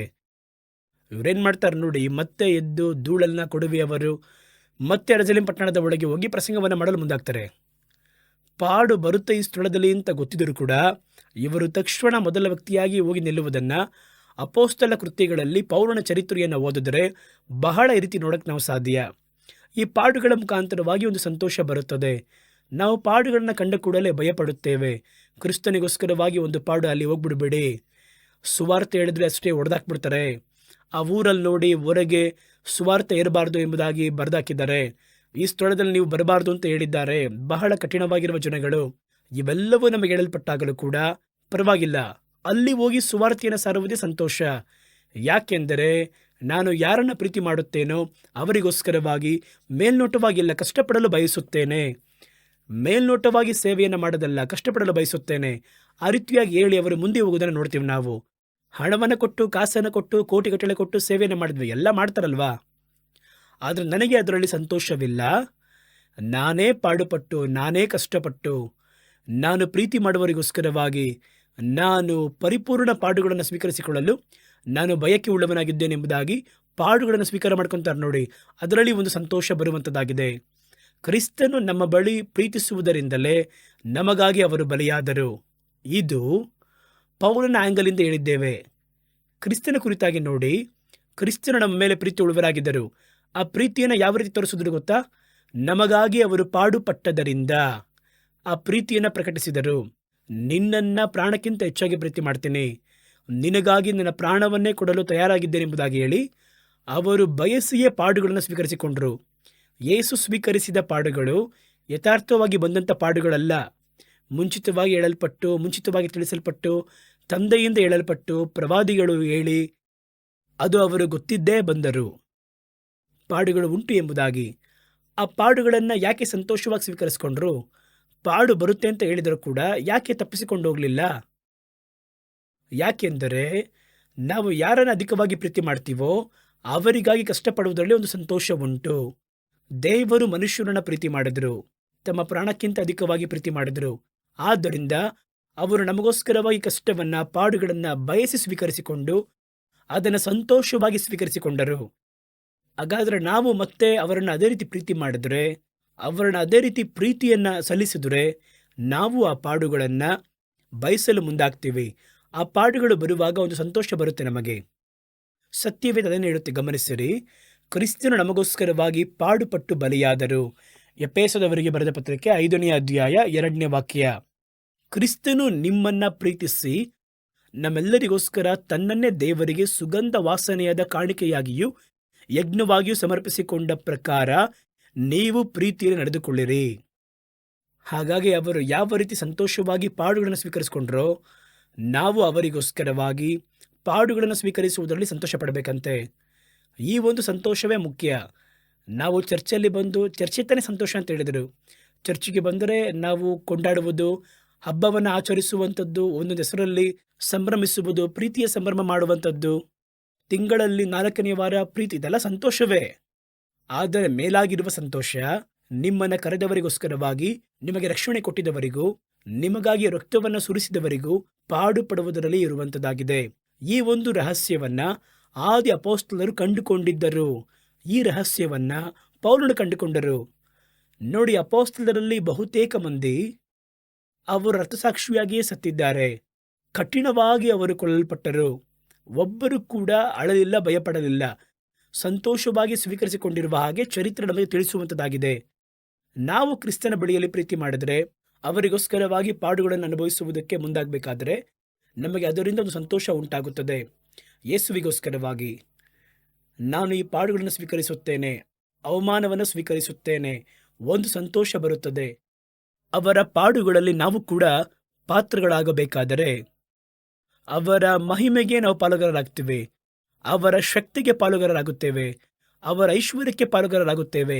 ಆದರೆ ಅದಕ್ಕಿಂತ ಮೇಲಾಗಿರುವುದು ಯಾವುದು ಅಂತ ನೋಡ್ತಾ ಇದ್ದರೆ ಅವರ ಕಷ್ಟಕ್ಕೆ ನಾವು ಪಾಲು ತೆಗೆದುಕೊಳ್ಳುವುದು, ಅವರ ಪಾಡುಗಳಿಗೆ ಪಾಲುಗಾರರಾಗುವಂಥದ್ದು. ಅದು ಎಷ್ಟು ದೊಡ್ಡ ಸ್ಥಾನವಂತ ಯೋಚನೆ ಮಾಡಿ ನೋಡಿ. ಸತ್ಯವೇದ ಅದನ್ನೇ ಹೇಳುತ್ತದೆ. 1 ಪೇತ್ರನ ಪುಸ್ತಕ 4ನೇ ಅಧ್ಯಾಯ 1, 2 ಹಾಗೂ 3ನೇ ವಾಕ್ಯಗಳು. ಕ್ರಿಸ್ತನ ಮಹಿಮೆ ಪ್ರಕಟವಾಗುವಾಗ ನೀವು ಸಂತೋಷಪಟ್ಟು ಹರ್ಷಿಸುವ ಹಾಗೆ ಅವರ ಪಾಡುಗಳಿಗೆ ನೀವು ಪಾಲುಗಾರರಾದುದರಿಂದ ಸಂತೋಷ ಪಡಿರಿ. ನೋಡಿದ್ರ ಎಷ್ಟು ಮೇಲಾಗಿರುವ ಸಂತೋಷವನ್ನ ನಮ್ಮ ಹಿಂದೆ ಇದ್ದಂತಹ ಸೇವಕರುಗಳು, ಯೇಸುವಿನೊಂದಿಗೆ ಇದ್ದಂತಹ ಶಿಷ್ಯರು ಹೇಳಿಕೊಟ್ಟಿದ್ದಾರೆ ನೋಡಿ. ಇವತ್ತು ನಮಗೆ ಬೇರೆ ಥರ ಹೇಳ್ಕೊಡ್ತಾ ಇದ್ದಾರೆ, ಸಂತೋಷವಾಗಿರಿ ಎಂಬುದಾಗಿ ಹೇಳಿ. ಆದರೆ ಅವರು ಯಾತ್ರೆಯಲ್ಲಿ ಸಂತೋಷವಾಗಿದ್ದಾರೆ ನೋಡಿ. ನಾವು ಅಂದುಕೊಳ್ಳದೆ ಬೇರೆ ಒಂದು ದೃಷ್ಟಿಕೋನದಲ್ಲಿ ಎಲ್ಲಿ ಸಂತೋಷವಾಗಿರಬೇಕು ನೀವು ಅಂದರೆ, ಅವರ ಪಾಡುಗಳಲ್ಲಿ ನಮಗೊಂದು ಪಾಲು ಸಿಕ್ತಲ್ಲ, ಅವರನ್ನು ಹೊಡೆದ ರೀತಿ ನಮ್ಮನ್ನು ಹೊಡೆದ್ರಲ್ಲ, ಅವರನ್ನು ಅವಮಾನ ಮಾಡಿದಾಗೆ ನಮಗೂ ಅವಮಾನ ಮಾಡಿದ್ರಲ್ಲ, ಅವರನ್ನು ನಿಂದಿಸಿದ ಹಾಗೆ ನಮ್ಮನ್ನು ನಿಂದಿಸಿದ್ರಲ್ಲ, ಸಂತೋಷ ಪಡಿರಿ ಅದರಲ್ಲಿ. ಕ್ರಿಸ್ತನ ಮಹಿಮೆ ಪ್ರಕಟವಾಗುವಾಗ, ಪರಲೋಕದಲ್ಲಿ ಹೋಗಿ ನಾವು ನಿಲ್ಲುವಾಗ ನೀವು ಹರ್ಷಿಸಿ ಸಂತೋಷಿಸುವ ಹಾಗೆ ಅಲ್ಲಿ ನಮಗೆ ಸಂತೋಷ ಬರುವಲ್ಲಿ ಅವರ ಪಾಡುಗಳಲ್ಲಿ ಪಾಲುಗಾರರಾದುದರಿಂದಲೇ. ಪಾಡುಗಳಿಗೆ ನೀವು ಪಾಲುಗಾರರಾಗುತ್ತೀರಾ ಅಂದರೆ, ಪರಲೋಕದಲ್ಲಿ ಹೋಗಬೇಕಾದ್ರೆ ನೀವು ಕ್ರಿಸ್ತನಿಗೆ ಪಾಡುಪಟ್ರಲ್ಲ, ಆ ಪಾಡುಗಳೇ ನಿಮಗೆ ಮೇಲನ್ನು ಉಂಟು ಮಾಡುತ್ತದೆ. ಅಲ್ಲಿ ಹೇಳ್ತಾರೆ, ಕ್ರಿಸ್ತನ ಅಲ್ಲಿಂದ ಹೇಳ್ತಾರೆ, ಇವರು ನನಗೋಸ್ಕರವಾಗಿ ಏನೆಲ್ಲ ಕಷ್ಟಪಟ್ಟ ಅಂತ ಗೊತ್ತಾ, ಎಷ್ಟು ವೇದನೆ ಪಟ್ಟಿದ್ದಾನೆ ಅಂತ ಗೊತ್ತಾ, ಎಷ್ಟು ತಿರುಗಾಡಿದ್ದಾನೆ ಅಂತ ಗೊತ್ತಾ. ಅದರಿಂದಲೇ ಬಯಸಿ ಹೋಗಿ ಪಾಡುಗಳನ್ನು, ಕ್ರಿಸ್ತನಿಗೋಸ್ಕರವಾಗಿ ಪಾಡುಪಡುವುದನ್ನು ಸ್ವೀಕರಿಸಿಕೊಳ್ಳುತ್ತಾರೆ. ಪರಲೋಕದಲ್ಲಿ ಹೋಗಬೇಕಾದರೆ ಘನ ಉಂಟಾಗುತ್ತೆ. ಆಗ ಅವರು ಹೇಳ್ತಾರೆ, ನೀವು ಪರಲೋಕದಲ್ಲಿ ಹೋಗಿ ನಿಲ್ಲುವಾಗ ನೀವು ಕ್ರಿಸ್ತನಿಗೋಸ್ಕರವಾಗಿ ಪಟ್ಟ ಪಾಡುಗಳು ಉಂಟು ನೋಡಿ, ಅದು ನಿಮಗೆ ಮಹಿಮೆಯನ್ನು ಉಂಟು ಮಾಡುತ್ತೆ. ಆಗ ನಿಮಗೆ ಅದರಲ್ಲೊಂದು ಸಂತೋಷ ಬರುತ್ತೆ. ಆ ಒಂದು ಹೊಗಳಿಕೆ ಕ್ರಿಸ್ತನ ಬಾಯಿಂದ ಬರುತ್ತೆ. ಅವರೇ ಹೇಳ್ತಾರೆ, ಇವನೆಷ್ಟು ಕಷ್ಟಪಟ್ಟ, ಇಷ್ಟೊಂದು ಪಾಡುಪಟ್ಟ ಎಂಬುದಾಗಿ ದೇವರು ಹೇಳುವಾಗ ಅದರಲ್ಲಿ ನಿಮಗೊಂದು ದೊಡ್ಡ ಸಂತೋಷ ಬರುತ್ತದೆ. ಅದನ್ನು ಸ್ಮರಿಸಿ ನೀವು ಇವಾಗ ಪಾಡು ಪಡುವಾಗ ಪಾಡುಗಳಲ್ಲಿ ಸಂತೋಷ ಪಡರಿ ಎಂಬುದಾಗಿ ಹೇಳ್ತಾರೆ. ಯಾಕೆ ಪಾಡುಗಳಲ್ಲಿ ಸಂತೋಷ ಪಡಬೇಕು? ಪಾಡುಗಳಲ್ಲಿ ಸಂತೋಷವನ್ನು ಪಟ್ಟರೆ ನಿತ್ಯದಲ್ಲಿ ನಮಗೆ ಮಹಿಮೆ ಉಂಟಾಗುತ್ತದೆ. ಪಾಡುಗಳನ್ನು ಸಹಿಸಿಕೊಂಡರೆ ನಮಗೆ ನಿತ್ಯ ಆಳ್ವಿಕೆ ಉಂಟಾಗುತ್ತದೆ. ನಿತ್ಯದಲ್ಲಿ ಆಳ್ವಿಕೆ ಮಾಡುವಂತಹ ಅಧಿಕಾರ, ಅದರಿಂದ ಸಂತೋಷ ಪಡಬೇಕು. ಕರ್ತನ ಸೇವೆಯಲ್ಲಿ ನನಗೆ ಅವರ ಪಾಡುಗಳಲ್ಲಿ ಸ್ವಲ್ಪವನ್ನು ಕೊಟ್ಟರಲ್ಲ, ಆ ರೀತಿ ಸಂತೋಷ ಪಡಬೇಕು. ಯಾಕೆಂದರೆ ಅವರು ಕೊಟ್ಟರು ಅಂದರೆ ನಿಮ್ಮನ್ನು ಬರುವ ರಾಜ್ಯದಲ್ಲಿ ಮೇಲೆತ್ತುತ್ತಾರೆ ಎಂಬುದಾಗಿ ಅರ್ಥ. ಹಾಗಾದರೆ ಕರ್ತನು ನಮ್ಮನ್ನು ಬರುವ ರಾಜ್ಯದಲ್ಲಿ ಪಾಡುಗಳಿಂದ, ಕ್ರಿಸ್ತನಿಗೋಸ್ಕರವಾಗಿ ಪಡುವಂತಹ ಪಾಡುಗಳಿಂದ ನಮಗೆ ಆಳ್ವಿಕೆ ಮಾಡುವಂತಹ ಅಧಿಕಾರವು ಸಿಗುತ್ತದೆ. ಬರುವ ರಾಜ್ಯದಲ್ಲಿ ಸತ್ಯವೇದ ಹೇಳುತ್ತದೆ. ಆಳ್ವಿಕೆ ಮಾಡುವವರು ಯಾರು? ಕ್ರಿಸ್ತನಿಗೋಸ್ಕರವಾಗಿ ಪಾಡುಪಟ್ಟವರು. 2 ತಿಮೋತಿಯ ಪುಸ್ತಕ 2ನೇ ಅಧ್ಯಾಯ 12ನೇ ವಾಕ್ಯ ಅದನ್ನೇ ಹೇಳುತ್ತದೆ. ಅವರೊಂದಿಗೆ ನಾವು ಪಾಡುಗಳನ್ನು ಸಹಿಸಿದರೆ ಅವರೊಂದಿಗೆ ನಾವು ಆಳ್ವಿಕೆಯನ್ನು ಮಾಡುತ್ತೇವೆ. ನಾವು ಅವರನ್ನು ನಿರಾಕರಿಸಿದರೆ ಅವರು ನಮ್ಮನ್ನು ನಿರಾಕರಿಸುತ್ತಾರೆ. ಪಾಡುಗಳನ್ನು ದೇವರು ಅನುಮತಿಸುವಾಗ ನಿಮ್ಮನ್ನು ಪರಲೋಕದಲ್ಲಿ ಅಥವಾ ಬರುವ ರಾಜ್ಯದಲ್ಲಿ ಆಳ್ವಿಕೆ ಮಾಡಲು ಮೇಲೆತ್ತುವುದಕ್ಕೋಸ್ಕರವಾಗಿ ಅನುಮತಿಸುತ್ತಾರೆ. ಅದು ನಮಗೆ ಗೊತ್ತಿಲ್ಲದೆ ಆ ಸ್ಥಳದಲ್ಲಿ ನಿರಾಕರಿಸಿದ್ವಿ ಅಥವಾ ಬೇಡ ನಮಗೆ ಭಯವಾಗಿದೆ ಎಂಬುದಾಗಿ ಹೊರಟೋದ್ವಿ, ಪಾಡುಗಳನ್ನು ಸ್ಕಿಪ್ಪಪ್ ಮಾಡಿ ಬೇರೆ ಒಂದು ದಾರಿಯನ್ನು ತೆಗೆದುಕೊಂಡು ಹೋಗುತ್ತೇವೆ ಎಂದರೆ ದೇವರ ಬಳಿಯಲ್ಲಿ ಆಳ್ವಿಕೆ ಪಡೆಯಲು ಸಾಧ್ಯ ಇಲ್ಲ. ಅದನ್ನೇ ಅಲ್ಲಿ ಹೇಳ್ತಾರೆ, ಅವರೊಂದಿಗೆ ಪಾಡುಗಳನ್ನು ಸಹಿಸಿಕೊಂಡರೆ ಅವರೊಂದಿಗೆ ಆಳ್ವಿಕೆ ಮಾಡುತ್ತೀರಾ. ಹಾಗಾಗಿ ಕ್ರಿಸ್ತನಿಗಾಗಿ ಪಾಡುಗಳು ಬರುವಾಗ ನಿಮ್ಮಲ್ಲಿ ಸಂತೋಷ ಬರಬೇಕು. ಓ, ಕರ್ತನು ನಮ್ಮನ್ನು ಆಳ್ವಿಕೆ ಮಾಡುವುದಕ್ಕಾಗಿ, ಕರ್ತನು ನಮಗೆ ಅಧಿಕಾರವನ್ನು ಕೊಡುವುದಕ್ಕೋಸ್ಕರವಾಗಿ ಕರ್ತನು ನನ್ನ ಈ ಕಷ್ಟದಲ್ಲಿ ಕರೆದೊಯ್ಯುತ್ತಾ ಇದ್ದಾರೆ, ಈ ಉಪದ್ರವದ ಒಳಗೆ ಕರೆದೊಯ್ಯುತ್ತಿದ್ದಾರೆ ಎಂಬುದಾಗಿ ಆ ಪಾಡುಗಳಲ್ಲಿ ಸಂತೋಷವನ್ನು ಪಡುತ್ತೀರಾ. ಕಟ್ಟಲ್ಪಟ್ಟರೆ ಸಂತೋಷ, ಒಡೆಯಲ್ಪಟ್ಟರೆ ಸಂತೋಷ, ನಿಂದಿಸಲ್ಪಟ್ಟರೆ ಸಂತೋಷ, ಸುಳ್ಳಾಗಿ ತಪ್ಪೋರಿಸಿದರೆ ಸಂತೋಷ ಎಲ್ಲವನ್ನೂ ಅನುಭವಿಸಿದರು. ಅವರೊಂದಿಗೆ ಪಾಡುಗಳನ್ನು ಪಟ್ಟರೆ ಅವರೊಂದಿಗೆ ಆಳ್ವಿಕೆ ಮಾಡುತ್ತೇವೆ. ಅದುವೇ ಸತ್ಯವೇದ ನಮಗೆ ಹೇಳುತ್ತದೆ. ಎರಡನೇದಾಗಿ ಯಾಕೆ ಪಾಡುಗಳಿಗೆ ಸಂತೋಷ ಪಡಬೇಕು ಅಂತ ನಾವು ಕೇಳುವುದಾದರೆ, ಪಾಡುಗಳು ನಮಗೆ ನಿತ್ಯ ಮಹಿಮೆಯನ್ನು ತರುವಂಥದ್ದಾಗಿದೆ. ಪಾಡುಗಳಿಲ್ಲದೆ ಮಹಿಮೆ ಇಲ್ಲ. ಕ್ರಿಸ್ತನ ಮಹಿಮೆ ಏನು ಗೊತ್ತಾ? ಅವರ ಕೈಗಳಲ್ಲಿಯೂ ಕಾಲುಗಳಲ್ಲಿಯೂ ಇರುವಂತಹ ಗಾಯ, ಅವರ ತಲೆಯಲ್ಲಿ ಅಲ್ಲಿ ಇಡಲ್ಪಟ್ಟಂತಹ ಮುಳ್ಕಿರೀಟದ ಒಂದು ಗುರುತು, ಅವರು ಪಟ್ಟಂತಹ ಪಾಡುಗಳೇ ಅವರ ಮಹಿಮೆ. ಹಾಗಾದರೆ ಸತ್ಯವೇದ ಹೇಳುತ್ತದೆ, ಪಾಡುಗಳು ಇಲ್ಲದೆ ಮಹಿಮೆ ಬರುವುದಿಲ್ಲ. ಹಾಗಾದರೆ ಪಾಡುಗಳು ನಿಮಗೆ ಸೇವೆಯಲ್ಲಿಯೂ ಕ್ರಿಸ್ತನ ನಿಮಿತ್ತವಾಗಿ ಬರುವುದಾದರೆ ಸಂತೋಷಪಟ್ಟು ಹರ್ಷಿಸಿರಿ. ಏಕೆಂದರೆ ಒಂದು ನಿತ್ಯ ಮಹಿಮೆಯಲ್ಲಿ ಕರ್ತನು ನಿಮ್ಮನ್ನು ಪಾಲುಗಾರರಾಗಿ ಮಾರ್ಪಡಿಸಲಿದ್ದಾರೆ. ರೋಮಾಪುರದವರಿಗೆ ಬರೆದ ಪತ್ರಿಕೆ 8ನೇ ಅಧ್ಯಾಯ 17-18 ಈ ರೀತಿಯಾಗಿ ಹೇಳುತ್ತದೆ, ನಾವು ಮಕ್ಕಳಾಗಿದ್ದರೆ ಸ್ವತಂತ್ರರಾಗಿದ್ದೇವೆ, ದೇವರ ಸ್ವತಂತ್ರರು, ಕ್ರಿಸ್ತನ ಸಹ ಸ್ವತಂತ್ರರಾಗಿದ್ದೇವೆ. ಕ್ರಿಸ್ತನೊಂದಿಗೆ ಕೂಡ ನಾವು ಮಹಿಮೆ ಪಡುವ ರೀತಿಯಲ್ಲಿ ಅವರೊಂದಿಗೆ ನಾವು ಪಾಡುಪಟ್ಟರೆ ಆ ರೀತಿ ಆಗುತ್ತದೆ. ಸುಮ್ಮನೆ ಪಾಡು ಪಡೆದ ರಕ್ಷಣೆ ಹೊಂದಿದೆ, ಏನೋ ಕಾಣಿಕೆಯನ್ನು ಕೊಡುತ್ತೇನೆ, ಏನೋ ಸಭೆಗೆ ಬರುತ್ತೇನೆ, ಶರ್ಟಲ್ಲಿ ಕೊಳೆಯಾಗದೆ ಸೇವೆ ಮಾಡ್ತೇನೆ, ಯಾವುದು ಸೇಫ್ ಆಗಿರುವ ಸೇವೆ ಅದನ್ನು ಮಾಡ್ತೇನೆ, ಪಾಡುಗಳು ಇಲ್ಲದಿರುವಂತಹ ಸೇವೆಯನ್ನು ಮಾಡ್ತೇನೆ. ಆ ರೀತಿಯಾಗಿ ಸೇವೆಯನ್ನು ಆರಿಸಿಕೊಳ್ಳಬಹುದು, ಸೇವೆ ಕೂಡ ಮಾಡಬಹುದು. ಆದರೆ ನಿತ್ಯ ಮಹಿಮೆಯನ್ನು ಪಡೆಯಬೇಕೆಂದರೆ ಸತ್ಯವೇದ ಹೇಳುತ್ತದೆ, ನಾವು ಕ್ರಿಸ್ತನೊಂದಿಗೆ ಮಹಿಮೆ ಹೊಂದುವ ರೀತಿಯಲ್ಲಿ ಅವರೊಂದಿಗೆ ಕೂಡ ಪಾಡುಪಟ್ಟರೆ ಆ ರೀತಿ ಆಗುತ್ತದೆ. ಪಾಡು ಪಡೆದಿರುವ ಕ್ರೈಸ್ತತ್ವ ಅಂತ ಇದೆ, ಪಾಡು ಪಡೆದಿರುವಂತಹ ಸೇವೆ ಅಂತ ಇದೆ. ಚೆನ್ನಾಗಿ ನೋಡುವುದಾದರೆ ಸೇವೆಯನ್ನು ಆರಂಭಿಸಿದ್ವಿ, ಹಾಗೆ ಬೆಳೀತಾ ಇದೆ. ಎಸಿಯಲ್ಲಿ ಕಾರು, ಬಂಗ್ಲಾ, ತೋಟ, ಈ ರೀತಿ ಸಂಭ್ರಮವಾಗಿದ್ದೇವೆ. ಶರ್ಟಲ್ಲಿ ಯಾವ ಕೊಳ ಆಗದೆ ನಿಲ್ಲುತ್ತೇವೆ, ಮಾತಾಡ್ತೇವೆ, ಬರ್ತೀವಿ ಅಂತ ಹೇಳಿದ್ರೆ ಸತ್ಯವೇದ ಹೇಳುತ್ತದೆ, ಅವರೊಂದಿಗೆ ಪಾಡುಗಳು ಪಟ್ಟರೆ ಅಂಥವರಿಗೋಸ್ಕರವಾಗಿ ದೇವರ ಮಹಿಮೆಯಲ್ಲಿ ಪಾಲು ಸಿಗುತ್ತದೆ.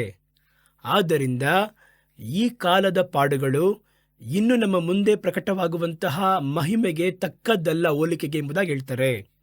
ಇನ್ನು ಮುಂದೆ ಬರಲಿರುವಂತಹ ಮಹಿಮೆಗೆ ಇವಾಗಿರುವಂತಹ ಪಾಡುಗಳು ಏನೂ ಇಲ್ಲ. ಹೋಗ್ಬೇಕಾದ್ರೆ ಹೇಳ್ತಾರೆ, ಅದೆಲ್ಲ ಏನು ದೊಡ್ಡದಾಗಿ ಮಾಡಿಬಿಟ್ಟೆ, ಇಷ್ಟು ದೊಡ್ಡ ಮಹಿಮೆ, ಆ ರೀತಿಯಾಗಿ ಹೇಳಿ ನನಗೆ ಆ ಮಹಿಮೆ ಸಿಗುತ್ತದೆ. ಆದ್ದರಿಂದಲೇ ನಿಮ್ಮ ಸೇವೆಯಲ್ಲಾಗಿರ್ಬೋದು, ನಿಮ್ಮ ಕ್ರೈಸ್ತಿಯ ಜೀವನದಲ್ಲಾಗಿರ್ಬೋದು, ಕ್ರಿಸ್ತನ ನಿಮಿತ್ತ ಪಾಡುಗಳನ್ನು ದೇವರು ನಮಗೆ ಅನುಮತಿಸಿದರೆ ಸಂತೋಷಪಟ್ಟು ಹರ್ಷಿಸಿರಿ. ಪರಲೋಕದಲ್ಲಿ ನಿಮ್ಮ ಫಲ ಅಧಿಕವಾಗಿರುತ್ತದೆ. ಯೇಸು ಹೇಳಿದ ಮಾತು, ಸಂತೋಷಪಟ್ಟು ಹರ್ಷಿಸಿರಿ ಪಾಡುಗಳು ಪಡುವಾಗ, ಏಕೆಂದರೆ ನಿಮ್ಮ ಫಲವು ಅಧಿಕವಾಗಿರುತ್ತದೆ. ಹಾಗಾಗಿ ಕ್ರಿಸ್ತನ ನಿಮಿತ್ತವಾಗಿ ಪಾಡು ಬರುವಾಗಲೆಲ್ಲ ನೀವು ಸಂತೋಷವಾಗಿರುವುದಕ್ಕೆ ಪಳಗಬೇಕು. ಅದರಲ್ಲಿರುವಂತಹ ಸಂತೋಷವನ್ನು ರುಚಿ ನೋಡುವುದಕ್ಕೆ ಪಳಗಬೇಕು, ಅದರಲ್ಲಿ ಸಂತೋಷ ಪಡುವುದಕ್ಕೆ ಪಳಗಬೇಕು. ಇದು ದೇವಜನಗಳ ಒಂದು ಸಂತೋಷ. ಎರಡನೇ ಒಂದು ಸಂತೋಷ ಉಂಟು, ಅದೇನಂತ ಕೇಳೋದಾದರೆ ನಂಬುವುದರಿಂದ ಬರುವಂತಹ ಒಂದು ಸಂತೋಷ. ನಾವು ದೇವರನ್ನು ನಂಬುವುದರಿಂದ, ಅವರು ಹೇಳಿದಂತಹ ವಾಗ್ದಾನವನ್ನು ನಂಬುವುದರಿಂದ ನಮ್ಮಲ್ಲಿ ಒಂದು ಸಂತೋಷ ಉಂಟಾಗುತ್ತದೆ. 1 ಪೇತ್ರನ ಪುಸ್ತಕ 1ನೇ ಅಧ್ಯಾಯ 8-9 ವಾಕ್ಯಗಳು ಇದನ್ನು ನಮಗೆ ಒತ್ತು ಕೊಟ್ಟು ಹೇಳುವಂಥದ್ದಾಗಿದೆ.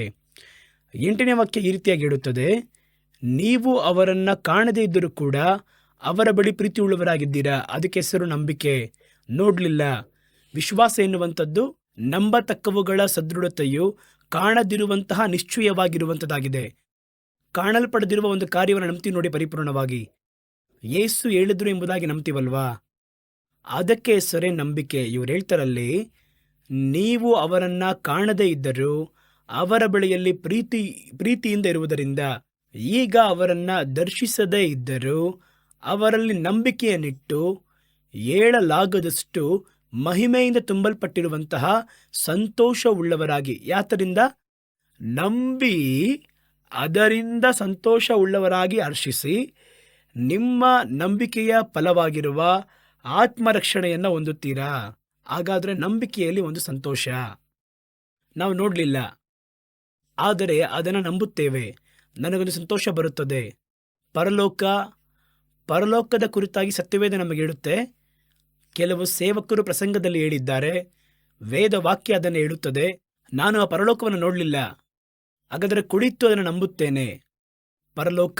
ಪರಲೋಕದ ಮಹಿಮೆ, ಪರಲೋಕದ ಸ್ವಾರೂಪ್ಯ, ಪರಲೋಕದ ಪರಿಶುದ್ಧತೆ, ಪರಲೋಕದಲ್ಲಿ ದೇವರೊಂದಿಗಿರುವಂಥ ಅನುಭವ, ಅದನ್ನು ನಂಬುತ್ತೇನೆ ನೋಡಿ ನಾನು.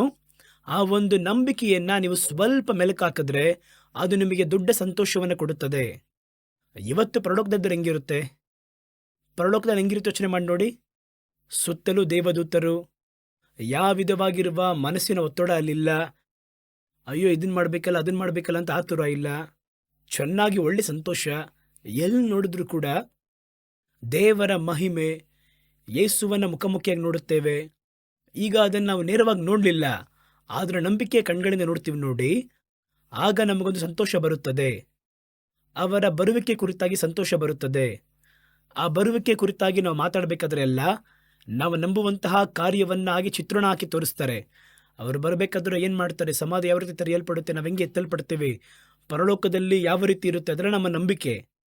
ಅಲ್ಲಿ ನಂಬುವಾಗ ಅದರಲ್ಲಿ ಒಂದು ಸಂತೋಷ ಬರುವಂಥದ್ದಾಗಿದೆ. ನಿತ್ಯ ಜೀವ, ಮರಣದ ನಂತರ ಏನು ಬರುತ್ತೆ ಅಂತ ಯಾರಿಗೆ ಗೊತ್ತು? ಮರಣದ ನಂತರ ಏನು? ಎಷ್ಟೋ ಜನ ಸಾಯೋದು ನೋಡ್ತೀವಿ. ಯಾರು ಬಂದು ನಮಗೆ ಹೇಳಲಿಲ್ಲ ಡೆತ್ ನಂತರ ಹೆಂಗಿರುತ್ತೆ ಅಂತ. ಸತ್ಯವೇದ ಹೇಳುತ್ತೆ. ನಾವೇನು ಸತ್ತೋಗಿ ನೋಡಿದ್ವಾ? ಆದರೆ ಸತ್ಯವೇದ ಹೇಳುವುದನ್ನು ನಂಬಿ ವಿಶ್ವಾಸಿಸುವಾಗ ಮರಣದ ನಂತರ ಒಂದು ನೂತನ ಜೀವಿತ ನಮಗಿದೆ. ಅದು ನಿತ್ಯವಾಗಿರುವ ಜೀವನ, ನಿತ್ಯ ಜೀವಿತ. ಅದನ್ನು ನಾವು ನಂಬುವಾಗಲೇ ಆ ನಂಬಿಕೆಯಲ್ಲಿ ಒಂದು ಸಂತೋಷ ಸಿಗುತ್ತದೆ. ಹಾಗಾದರೆ ಕ್ರಿಸ್ತನ ಮಕ್ಕಳ ಸಂತೋಷ ಪಾಡುಗಳ ಮುಖಾಂತರ ಬರಬೇಕು. ಎರಡನೇದಾಗಿ ದೇವರನ್ನು ನಂಬುವುದರ ಮುಖಾಂತರವಾಗಿ ಬರಬೇಕು. ನಂಬುವುದರಿಂದ ಸಂತೋಷ ಪಡುವುದಾದರೆ ನೀವು ಏನೇ ಕಳಕೊಳ್ಳುವುದಕ್ಕೂ ತಯಾರಾಗಿರ್ತೀರಾ. ಸತ್ಯವೇದ ಹೇಳುತ್ತೆ, ಗಮನಿಸಿ. ಬಹಳ ಕಾರ್ಯಗಳು ಹೇಳುತ್ತದೆ ಅವರನ್ನು ನಂಬುವುದರಿಂದ ಬರುವಂಥ ಸಂತೋಷ. ಇಬ್ರಿಯ ಸಭೆ ಇದೆ ನೋಡಿ, ಅವರು ಕರ್ತನನ್ನು ನಂಬಿದರು. ಆ ಒಂದು ನಂಬಿಕೆಯಿಂದ ಸಂತೋಷದೊಂದಿಗೆ ಏನನ್ನ ಕಳಕೊಳ್ಳುವುದಕ್ಕೂ ಸಿದ್ಧರಾಗಿದ್ರಂತೆ. ಇಬ್ರಿಯ ಸಭೆಯ ವಿಶ್ವಾಸಿಗಳು ವಿಶ್ವಾಸದಿಂದ ಸಂತೋಷವಾಗಿ ಕಳಕೊಂಡರು. ತಮ್ಮ ಬಳಿ ಇರುವುದನ್ನು ದರೋಡೆ ಮಾಡಿದ್ರೂ ಪರವಾಗಿಲ್ಲ, ಸಂತೋಷವಾಗಿದ್ದೇವೆ ಅಂತ ಹೇಳಿದರು. ಯಾಕೆಂದರೆ ಅವರಿಗೆ ಸಂತೋಷ ಎನ್ನುವುದು ನಂಬಿಕೆಯಿಂದ ಉಂಟಾಯಿತು. ನಾವು ಹಣದಲ್ಲಿ ಸಂತೋಷವನ್ನಿಟ್ಟಿದ್ದೇವೆ, ಮನೆಯ ಮೇಲೆ, ಆಸ್ತಿಯ ಮೇಲೆ ಸಂತೋಷವನ್ನಿಟ್ಟಿದ್ದೇವೆ. ಆದ್ದರಿಂದ ಒಂದು ನಂಬಿಕೆ ಇಟ್ಟಿದ್ದೇವೆ, ಇದು ಹೋಗಿದ ಕೂಡಲೇ ಸೋತೋಗುತ್ತೇವೆ, ಅಯ್ಯೋ ಹೋಯ್ತಲ್ಲ ಅಂತ. ಇವರ ಸಂತೋಷ ಎನ್ನುವಂಥದ್ದು ಅವರು ನಂಬಿರುವಂತಹ ಬರಲಿರುವಂತಹ ರಾಜ್ಯ. ಆದ್ದರಿಂದ ಇವರನ್ನು ಬಿಟ್ಟು ಏನಾದ್ರೂ ಬಗ್ಗೆ ಚಿಂತೆ ಇಲ್ಲ. 1,000 ಮನೆಯಲ್ಲಿ ಕಳೆದೋಯ್ತು ಅಂತ ಇಟ್ಕೊಳ್ಳಿ, ಮನಸ್ಸೆಲ್ಲ ಎಷ್ಟೊಂದು ಕಷ್ಟಪಡುತ್ತದೆ. ಹೋಯ್ತು ಅಂತ. ಆ ರೀತಿಯಾಗಿ ಆಸ್ತಿ ಹೋಯ್ತು, ಚಿಂತೆ ಪಡುತ್ತೇವೆ, ಕಳೆದುಕೊಳ್ಳುತ್ತೇವೆ. ಯಾಕೆ ಅಂದರೆ ನಮ್ಮ ನಂಬಿಕೆ ಅದರಲ್ಲಿದೆ. ನಾವು ಕೂಡಿಸಿದ್ದೆಲ್ಲ ಹೋಯ್ತಲ್ಲ, ಅನಂತರ ಏನು ಮಾಡ್ತೀವಿ? ಆದರೆ ಸತ್ಯವೇದ ಹೇಳುತ್ತದೆ, ಈ ಇಬ್ರಿಯ ಸಭೆಯ ವಿಶ್ವಾಸಿಗಳು ಇದರ ಮೇಲೆ ನಂಬಿಕೆ ಇಡಲಿಲ್ವಂತೆ. ಬರುವಂತಹ ರಾಜ್ಯದ ಮೇಲೂ ಕ್ರಿಸ್ತನ ಮೇಲೆ ನಂಬಿಕೆಯನ್ನು ಇಟ್ಟಿದ್ದರು. ಆದ್ದರಿಂದ ಆ ಸಂತೋಷವನ್ನು ಯಾರೂ ಅಪಹರಿಸಲಾಗಲಿಲ್ಲ. ಅವರು ಕಳಕೊಳ್ಳುವುದಕ್ಕೆ ಮುಂದಾದರು, ಅದನ್ನು ಸಂತೋಷವಾಗಿ ಸ್ವೀಕರಿಸಿಕೊಂಡ್ರು. ಏನು ಹಣ ತಾನೇ, ಹೋಗ್ಲಿ ಬಿಡು, ಇದೇನು ನಮ್ಮ ಅಂತಸ್ತು ತಾನೇ, ಹೋದ್ರೂ ಹೋಗ್ಲಿ ಬಿಡು, ನನಗೆ ಇದಕ್ಕಿಂತ ದೊಡ್ಡದಿದೆ. ಅದನ್ನು ನಂಬುವುದರಿಂದಲೇ ಈ ಒಂದು ನಷ್ಟವನ್ನು ಸ್ವೀಕರಿಸಿಕೊಳ್ಳಲು ಸಾಧ್ಯವಾಯಿತು. ಕರ್ತನು ಕೊಟ್ಟನು, ಕರ್ತನು ತೆಗೆದುಕೊಂಡರು, ನಂಬಿಕೆ ತಾನೇ. ಯೋಬರಿಗೆ ನೋಡಿ, 1-2 ನಷ್ಟ. ಕುರಿದನಗಳು ಅಲ್ಲಿ ಕಳ್ತನ ಆಯಿತು, ಮಕ್ಕಳು ಸತ್ತು ಹೋದರು, ಆಪತ್ತಿನಲ್ಲಿ ಕೆಲಸದವರು ಸತ್ತೋಗ್ತಾರೆ. ಆದರೆ ಅವರೇನು ಹೇಳ್ತಾರೆ? ಕರ್ತನು ಕೊಟ್ಟನು, ಕರ್ತನು ತೆಗೆದುಕೊಂಡನು. ನನ್ನ ನಂಬಿಕೆ ಅವರು ಕೊಟ್ಟದರ ಮೇಲೆಲ್ಲ ಕೊಟ್ಟವರ ಮೇಲೆ ಇದೆ. ಆ ರೀತಿ ಹೇಳಿದರು. ಅದೇ ನಂಬಿಕೆಯನ್ನೇ ಬಯಸುತ್ತಾರೆ. ನೋಡಿ, ಇಬ್ರಿಯರಿಗೆ 10ನೇ ಅಧ್ಯಾಯ 32ನೇ ವಾಕ್ಯ ಹೇಳುತ್ತೆ, ಹೀಗಿರಲಾಗಿ ನೀವು ಜ್ಞಾನ ಪ್ರಕಾಶದಲ್ಲಿ ಸೇರಿ ಕಷ್ಟಾನುಭವವೆಂಬ ಬಲು ಹೋರಾಟವನ್ನು ಸಹಿಸಿಕೊಂಡ ಇಂದಿನ ದಿನಗಳನ್ನು ನೆನಪಿಗೆ ತಂದುಕೊಳ್ಳಿರಿ. ಕೆಲವು ಸಾರಿ ನೀವು ನಿಂದೆಗಳನ್ನು, ಸಂಕಟಗಳನ್ನು ಅನುಭವಿಸಿ ಹಾಸ್ಯಕ್ಕೆ ಗುರಿಯಾದಿರಿ. ಕೆಲವು ಸಾರಿ ಅಂಥವುಗಳನ್ನ ಅನುಭವಿಸುವುದರಲ್ಲಿ ಸೇರಿದವರಾಗಿದ್ದು ಕಷ್ಟ ಅನುಭವಿಸಿದಿರಿ. ನಿಮ್ಮೆಲ್ಲರನ್ನು ಗೇಲಿ ಮಾಡಿ, ಹಾಸ್ಯಾಸ್ಪದವಾಗಿ ಅವಮಾನ ಮಾಡಿ, ನೋಡಿ ಕ್ರಿಸ್ತನು ಹೋಗ್ತಾ ಇದ್ದಾರೆ ಅಂತ ಕಿಂಡಲ್ ಮಾಡಿ ಎಲ್ಲವನ್ನ ಸಹಿಸಿಕೊಂಡ್ರಲ್ಲ. ಬೇಡಿಗಳನ್ನ ಹಾಕಿಸಿಕೊಂಡವರ ಕಷ್ಟವನ್ನ ನೋಡಿ ಅವರ ಸಂಗಡ ನೀವು ದುಃಖಪಟ್ಟದಲ್ಲದೆ ನಮಗೆ ಉತ್ತಮವಾಗಿಯೂ ಸ್ಥಿರವಾಗಿಯೂ ಇರುವ ಆಸ್ತಿಯುಂಟೆಂದು ಚೆನ್ನಾಗಿ ಅರಿತುಕೊಂಡು ನಿಮ್ಮ ಸೊತ್ತನ್ನು ಸುಲುಕೊಳ್ಳುವವರೆಗೆ ಸಂತೋಷದಿಂದ ಬಿಟ್ರಿ. ಏನು ಹೇಳಿದ್ರು ನೋಡಿದ್ರ? ಪರಲೋಕದಲ್ಲಿ ನಮಗೆ ಆಸ್ತಿ ಇದೆ, ಪರಲೋಕದಲ್ಲಿ ನಮಗೆ ಸ್ವಾತಂತ್ರ್ಯ ಇದೆ ಎನ್ನುವುದನ್ನು ನಂಬಿದ್ರಿಂದ ನಿಮ್ಮ ಆಸ್ತಿಗಳನ್ನು ಸಂತೋಷವಾಗಿ ಕೊಳ್ಳೆ ಹೊಡೆಯುವುದಕ್ಕೆ ಬಿಟ್ಕೊಟ್ರಿ. ಯಾಕೆಂದರೆ ನೀವು ನಂಬುವುದು ಏನಂತ ಗೊತ್ತು, ಅಲ್ಲಿ ನನಗೊಂದು ಸಂತೋಷ ಇದೆ ಎಂಬುದಾಗಿ ನಿಮಗೆ ಗೊತ್ತು. ಇದು ವಿಶ್ವಾಸದಲ್ಲಿ ಬರುವಂತಹ ಸಂತೋಷ. ನಾವು ನಂಬುವಂತಹ ರಾಜ್ಯ, ಅದು ನಿಜವಾಗ್ಲೂ ನಂಬುವುದಾದರೆ ಅದುವೇ ನಮಗೆ ಸಂತೋಷ. ಈ ಒಂದು ಅಳಿದು ಹೋಗುವಂತಹ, ನಾಶವಾಗುವಂತಹ ನಿತ್ಯವಾದ ಸಂತೋಷವಲ್ಲ. ಹಾಗಾಗಿ ನಂಬಿಕೆಯಿಂದ ಬರುವಂತಹ ಸಂತೋಷ, ದೇವಜನಗಳ ಸಂತೋಷ. ಅನಂತರ ಮೂರನೇದಾಗಿ ನೋಡಿ, ರಕ್ಷಣೆಯಿಂದ ಉಂಟಾಗುವಂಥ ಸಂತೋಷ.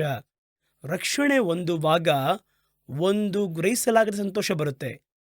ರಕ್ಷಣೆ ಹೊಂದಿದವರಿಗೆ ಒಂದು ಸಂತೋಷವಿದೆ. ನಾವು ಮುಂಚಿತವಾಗಿ ಹೇಳಿರುವ ರೀತಿಯಲ್ಲಿ ಈ ರಕ್ಷಣೆ ಹೊಂದಿರುವವರ ಸಂತೋಷ ಈ ಲೋಕದ ವಸ್ತುಗಳನ್ನು ಕೇಂದ್ರವಾಗಿಟ್ಟು ಬರುವಂಥ ಸಂತೋಷವಾಗಿರಲ್ಲ. ಅದನ್ನೇ ಸತ್ಯವೇದದಲ್ಲಿ ಓದಿದ್ವಿ. ಅಂಜೂರದ ಮರ ಚಿಗುರದೆ ಹೋದರೂ, ದ್ರಾಕ್ಷಿಯ ಫಲಗಳು ಬರದೇ ಇದ್ದರೂ, ಕುರಿಗಳು ಮಂದೆಯಲ್ಲಿ ಕುರಿಗಳಿಲ್ಲದೆ ಹೋದರೂ ನಾನು ಕ್ರಿಸ್ತನಲ್ಲಿ ಸಂತೋಷವಾಗಿರುವೆನು. ಹಾಗಾದರೆ ನೋಡಿ, ನನ್ನ ಸಂತೋಷ ಎನ್ನುವುದು ನನ್ನ ಮಂದೆಯಲ್ಲಿ ಕುರಿ ದನ ಅಧಿಕವಾಗಿದೆಯಾ, ಅಥವಾ ದ್ರಾಕ್ಷಿ ಗಿಡದಲ್ಲಿ ಫಲ ಇದೆಯಾ, ಅಥವಾ ಅಂಜೂರದ ಮರದಲ್ಲಿ ಚಿಗುರಿದೆಯಾ, ಇದೆಲ್ಲ ಇಲ್ಲ. ನನ್ನ ಸಂತೋಷ ಎನ್ನುವುದು ರಕ್ಷಣೆಯ ದೇವರಲ್ಲಿ ಹರ್ಷಿಸುತ್ತೇನೆ ಎಂಬುದಾಗಿ ಇರುವಂಥದ್ದು. ಕೀರ್ತನೆಗಳು 14ನೇ ಅಧ್ಯಾಯ 7ನೇ ವಾಕ್ಯ ಈ ರೀತಿ ಹೇಳುತ್ತದೆ, ಚಿಯೋನಿನಿಂದ ರಕ್ಷಣೆ ಬರಲಿ. ಕರ್ತನು ತನ್ನ ಜನಗಳ ಕಷ್ಟಗಳನ್ನು ಮಾರ್ಪಡಿಸುವಾಗ, ಅಂದರೆ ರಕ್ಷಿಸುವಾಗ, ಯಾಕೋಬನಿಗೆ ಸಂತೋಷವು, ಇಸ್ರಾಯೇಲಿಗೆ ಹರ್ಷವುಂಟಾಗಲಿ. ನಾವು ರಕ್ಷಣೆ ಹೊಂದಿದ ದಿನವನ್ನು ಸ್ವಲ್ಪ ಯೋಚನೆ ಮಾಡಿ ನೋಡಿ. ಈ ರಕ್ಷಣೆಯ ದಿನದಲ್ಲಿ ಏನೆಲ್ಲ ಬರುತ್ತೆ ಎಂಬುದಾಗಿ ಅವಾಗೆಲ್ಲ ನಮಗೆ ಗೊತ್ತಾಗಲ್ಲ. ಪ್ರಸಂಗದಲ್ಲಿ ಯಾರು ಪಾಯಿಂಟ್ ಇಟ್ಟು ಮಾತಾಡೋದಿಲ್ಲ. ನನ್ನ ಅನುಭವ ಆ ರೀತಿಯೇ. ನಾನು ಹೋದಾಗ ನನ್ನ ಪಾಪವನ್ನು ಅರಿಕೆ ಮಾಡುವಂತ ಹೇಳಿದ್ರು, ಕರ್ತನ ಬಳಿಯಲ್ಲಿ ಒಪ್ಪಿಸಿಕೊಡುವಂತ ಹೇಳಿದ್ರು. ಕರ್ತನ ಬಳಿಯಲ್ಲಿ ಪಾಪವನ್ನು ಅರಿಕೆ ಮಾಡಿ ಬಿಟ್ಟು ಬಿಡುವ ಹಾಗೆ ಒಪ್ಪಿಸಿಕೊಟ್ಟೆ. ಕರ್ತನನ್ನು ರಕ್ಷಕನಾಗಿ ಸ್ವೀಕರಿಸಿಕೊ ಎಂಬುದಾಗಿ ನಾನು ನಡೆಸಿದವರು ಹೇಳಿದರು. ದೇವರೇ, ಇನ್ನು ಮುಂದೆ ನೀವೇ ನನಗೆ ದೇವರು ಅಂತ ಹೇಳಿದೆ. ಆ ಒಂದು ನಿಮಿಷದಲ್ಲಿ ನನ್ನಲ್ಲಿ ಯಾವುದೋ ಒಂದು ಕಾರ್ಯ ಕಳಚಲ್ಪಟ್ಟು ನಗುವ ಹಾಗೆ ತೋಚುತ್ತಿದೆ, ಸಂತೋಷ ಪಡುವ ಹಾಗೆ ತೋಚುತ್ತಾ ಇದೆ, ಜಿಗಿಯಬೇಕೆಂದು ತೋಚುತ್ತಾ ಇದೆ. ಅದು ಎಂಥ ಸಂತೋಷ, ಯಾಕೆ ಅಂತ ಗೊತ್ತಿಲ್ಲ ನನಗೆ. ಬಹಳ ಮಂದಿ ಹಾಗೆ ಹೇಳ್ತಾರೆ. ನೋಡಿ ನೋಡಿ ಕನ್ನಡ ಕ್ರೈಸ್ತ ಗೀತೆಯಲ್ಲಿ ಒಂದು ಹಾಡ ಈ ರೀತಿ ಇದೆ, ಏನು ನನ್ನ ಆನಂದ, ಏನು ನನ್ನ ಸಂತೋಷ ಹೇಳೋಕ್ಕಾಗ್ತಿಲ್ವಲ್ಲ. ಅರಸನು ಕ್ರಿಸ್ತನು ನನ್ನ ಪಾಪವನ್ನೆಲ್ಲ ಕ್ಷಮಿಸಿಬಿಟ್ಟರು. ಸಂತೋಷ ಉಕ್ಕುತ್ತೆ, ಸಂತೋಷ ಉಕ್ಕುತ್ತೆ. ಒಂದು ರಕ್ಷಣೆ ಬರುವಾಗ ಒಂದು ಗ್ರಹಿಸಲಾಗದಿರುವ ಸಂತೋಷ ಅದು ಯಾಕೆ ಅಂತ ಗೊತ್ತಾಗಲ್ಲ ನಮಗೆ. ಏಕೆಂದರೆ ಪಾಪವನ್ನು ಅರಿಕೆ ಮಾಡಿದ್ವಿ, ಕ್ಷಮಿಸಿದ್ರು, ನಂಬಿದ್ವಿ ಕ್ಷಮಿಸಿದ್ರು ಅಂತ, ಅವರನ್ನು ದೇವರಾಗಿ ಸ್ವೀಕರಿಸ್ಕೊಂಡ್ವಿ. ಹೇಳಿದ ಕೂಡಲೇ ಮರುಕ್ಷಣವೇ ಒಂದು ಸಂತೋಷ. ಅದು ಎಂಥ ಸಂತೋಷ, ಯಾಕೆ ಆ ಸಂತೋಷ ಬರುತ್ತದೆ? ಯಾಕೆಂದರೆ ಲೋಕ ರೀತಿಯಲ್ಲಿ ನೋಡಿದ್ರೆ ಎಲ್ಲ ಹಂಗೆ ಇದೆ, ಕೈ ಹಂಗೆ ಇದೆ, ಕಾಲಂಗೆ ಇದೆ. ಆದರೆ ಮನಸ್ಸೊಳಗೆ ಒಂದು ನಿಯಂತ್ರಿಸಲಾಗದಿರುವ ಒಂದು ಸಂತೋಷ ಯಾಕೆ ಗೊತ್ತಾ? ನಿಮ್ಮ ಆಂತರ್ಯ ಮನುಷ್ಯನು ಅಲ್ಲಿಯವರೆಗೂ ತುಳಿತಕ್ಕೆ ಒಳಗಾದಂತಹ ಪಾಪದ ಬಂಧನದಿಂದಲೂ, ದಾಸತ್ವದಿಂದಲೂ, ಸರಪಣಿಗಳ ಕಟ್ಟುಗಳಿಂದಲೂ ಈ ರಕ್ಷಣೆ ಒಳಗೆ ಬಂದ ಕೂಡಲೇ ಅವೆಲ್ಲವೂ ಅರಿಯಲ್ಪಟ್ಟು, ಒಂದು ಪಕ್ಷಿ ಪಂಜುರದಿಂದ ಹೊರ ಬಂದ ಕೂಡಲೇ ಅದು ಯಾವ ರೀತಿ ಸಂತೋಷವಾಗಿ ಹಾರುತ್ತದೋ, ನಿಮ್ಮನ್ನರಿಯದೆ ಅದು ಬಂದು ಹೊರ ಕಾಣಿಸಲ್ಲ, ಆಂತರ್ಯ ಮನುಷ್ಯನಲ್ಲಾಗುತ್ತೆ. ಅದು ಅರಿಯಲ್ಪಟ್ಟ ಕೂಡಲೇ ನಿಮಗೆ ಒಂದು ಫ್ರೀಯಾಗಿರುವ ಸಂತೋಷ, ಹಾರಬೇಕು, ಜಿಗಿಯಬೇಕು. ಹಲವು ದಿನ ಪಂಜುರದಲ್ಲಿದ್ದಂತಹ ಒಂದು ಪಕ್ಷಿಯನ್ನು ಹೊರಗೆ ಬಿಟ್ಟರೆ ಏನು ಮಾಡುತ್ತೆ ನೋಡಿ, ಅದು ವೇಗವಾಗಿ ಹಾರಿ ಇಲ್ಲೋಡುತ್ತೆ, ಅಲ್ಲೋಡುತ್ತೆ, ಜಿಗಿಯುತ್ತೆ, ಎಲ್ಲ ಕಡೆ ಹಾರಾಡುತ್ತೆ. ಆ ಒಂದು ಸಂತೋಷ ನಮ್ಮ ಆತ್ಮದಲ್ಲಿ ಉಂಟಾಗುವುದರಿಂದ ಹೊರಗೆ ನೋಡಿದ್ರೆ ಎಲ್ಲ ಹಾಗೇ ಇದೆ, ಕುಳಿತ ಸ್ಥಳದಲ್ಲಿಯೇ ಕುಳಿತಿದ್ದೇನೆ, ಕೈ ಹಾಗೇ ಇದೆ, ಕಾಲು ಹಂಗೆ ಇದೆ, ಕಲ್ಲರ್ ಯಾವುದು ಮಾರ್ಪಟ್ಟಿಲ್ಲ, ಹಾಗೇ ಇದ್ದೀನಿ. ಆದರೂ ಒಂದು ಸಂತೋಷ. ಯಾರು ನನಗೇನೂ ಕೊಡಲಿಲ್ಲ, ಆದರೆ ನನಗೊಂದು ಸಂತೋಷ. ಅದಕ್ಕೆ ಹೆಸರೇ ರಕ್ಷಣೆಯ ಸಂತೋಷ. ಅದನ್ನೇ ಹೇಳುತ್ತಾರೆ, ಚಿಯೋನಿನಿಂದ ಇಸ್ರಾಯೇಲಿಗೆ ರಕ್ಷಣೆ ಬರಲಿ. ಕರ್ತನು ತಮ್ಮ ಜನಗಳ ಕಷ್ಟವನ್ನು ತಿರುಗಿಸುವಾಗ ಯಾಕೋಬನಿಗೆ ಹರ್ಷವು, ಇಸ್ರಾಯೇಲಿಗೆ ಸಂತೋಷ ಉಂಟಾಗಲಿ. ರಕ್ಷಣೆಯಿಂದ ಉಂಟಾಗುವಂಥ ಮಹಾದೊಡ್ಡ ಸಂತೋಷ. ಈ ಜಕಾಯನನ್ನು ನೋಡಿ, ಅವನು ಕುಳ್ಳನಾಗಿರುವುದರಿಂದ ಮರದ ಮೇಲೆ ಹತ್ತಿ ಕುಳಿತಿದ್ದ. ಹಾಗಾದರೆ ಕರ್ತನ ಅವರನ್ನು ಕರೆಯುತ್ತಾರೆ. ಕರೆದ ಮಾತ್ರದಲ್ಲಿ ಅವರಿಗೆ ಸಂತೋಷ, ದೇವ್ರು ಕರೆದ್ರು ಅಂತ. ಕರ್ತನು ಹೇಳಿದರು, ಇವತ್ತು ಈ ಮನೆಗೆ ರಕ್ಷಣೆ ಬಂದಿತ್ತಲ್ಲ. ಅವನು ಸಂತೋಷವಾಗಿ ಅವರನ್ನು ಹಿಂಬಾಲಿಸಿ ಮುಂದೆ ಹೋದ. ಹಾಗಾದರೆ ಇದು ರಕ್ಷಣೆಯಿಂದ ಉಂಟಾಗುವ ಒಂದು ಸಂತೋಷ. ಈ ರಕ್ಷಣೆಯ ಸಂತೋಷ ಎನ್ನುವುದು ರಕ್ಷಿಸಲ್ಪಟ್ಟಂತಹ ಒಂದು ಸಮಯದಲ್ಲಿ ಉಂಟಾಗುವುದು ಮಾತ್ರವಲ್ಲ. ಅದು ರಕ್ಷಣೆಯ ಸಂತೋಷ ಎನ್ನುವುದು ರಕ್ಷಿಸಲ್ಪಟ್ಟಂತಹ ಅನುಭವ ಇದೆ ನೋಡಿ, ಅದು ಆರಂಭ. ಆ ರಕ್ಷಣೆಯ ಸಂತೋಷ ಯಾವಾಗಲೂ ನಮ್ಮ ಮನದಲ್ಲಿ ತಂಗಿರುತ್ತದೆ. ಆಗ ಮಾತ್ರವೇ ನೀವು ಕಳಕೊಂಡರೂ, ನಿಮ್ಮ ಕೈಯಲ್ಲಿರುವುದು ಯಾವುದು ಹೋದರೂ, ನಷ್ಟಪಟ್ಟರೂ, ಕಷ್ಟಪಟ್ಟರೂ ನಿಮ್ಮಿಂದ ಸಂತೋಷವಾಗಿರಲು ಸಾಧ್ಯ. ಪೌಲು ಸೀಲನು ಯಾವ ರೀತಿ ಸೆರೆಮನೆಯಲ್ಲಿ ಸಂತೋಷವಾಗಿರಲು ಆಡಲು ಸಾಧ್ಯವಾಯಿತು? ಕೈಯಲ್ಲಿ ಬೇಡಿಗಳು ಹಾಕಲ್ಪಟ್ಟಿತು, ಬಂಧಿಸಲ್ಪಟ್ಟು ಕಾವಲಿಡಲ್ಪಟ್ಟಿದ್ದಾರೆ, ಹೆಂಗಿರಲು ಸಾಧ್ಯವಾಯಿತು? ಅದು ರಕ್ಷಣೆಯ ಸಂತೋಷ. ಕೈ ಕಟ್ಟಲಾಯಿತು, ಕಾಲು ಕಟ್ಟಲಾಯಿತು, ಅವರ ರಕ್ಷಣೆಯನ್ನು ಕಟ್ಟಲಾಯಿತಾ? ಹಾಗಾಗಿ ಈ ಸಂತೋಷದಲ್ಲಿ ನಾವು ಸಂತೋಷ ಪಡಬೇಕು ಎಂಬುದಾಗಿ ಸತ್ಯವೇದ ನಮಗೆ ಹೇಳುವಂಥದ್ದಾಗಿದೆ. ಅನಂತರ ರಕ್ಷಿಸಲ್ಪಟ್ಟವರು ಸಂತೋಷವನ್ನು ಯಾವ ರೀತಿ ಪ್ರಕಟಿಸ್ತಾರೆ ಅಂತ ಗೊತ್ತಾ? ನಿಮಗೆ ರಕ್ಷಣೆಯ ಸಂತೋಷವಿದ್ದರೆ ಆ ಒಂದು ಸಂತೋಷದಿಂದ ನೀವು ದೇವರಿಗೆ ಸೇವೆಯನ್ನು ಮಾಡ್ತೀರಾ. ಹಾಗಾದರೆ ದೇವರಿಗೆ ಸೇವೆಯನ್ನು ಮಾಡುವಾಗ ನಮಗೊಂದು ಸಂತೋಷ ಉಂಟಾಗುತ್ತದೆ. ಸತ್ಯವೇದತೆ ನೋಡಿ, ಯೆಶಾಯ ಪ್ರವಾದನೆ ಗ್ರಂಥ 12ನೇ ಅಧ್ಯಾಯ 2-5 ಇರುವಂತಹ ವಾಕ್ಯವು ಈ ರೀತಿ ಹೇಳುತ್ತದೆ. ಆಂತರ್ಯ ಮನುಷ್ಯನಲ್ಲಿ ಒಂದು ಬದಲಾವಣೆ ಉಂಟಾಗಿ ಒಂದು ರಕ್ಷಣೆ ಬಂದು ಅವನ ಮನಸ್ಸಲ್ಲಿ ಒಂದು ನಿಜವಾಗಿಯೂ ರಕ್ಷಣೆಯಿಂದ ಉಂಟಾದಂತಹ ಸಂತೋಷ ಉದ್ಭವವಾದರೆ ಅದನ್ನು ಮತ್ತೊಬ್ಬರಿಗೆ ಹಂಚಿಕೊಳ್ಳಲಾಗದಿರಲು ಆಗುವುದೇ ಇಲ್ಲ. ಎಲ್ಲರಿಗೂ ಹೋಗಿ ಹೇಳಬೇಕು, ಅದಕ್ಕೆ ಹೆಸರೇ ಸೇವೆ.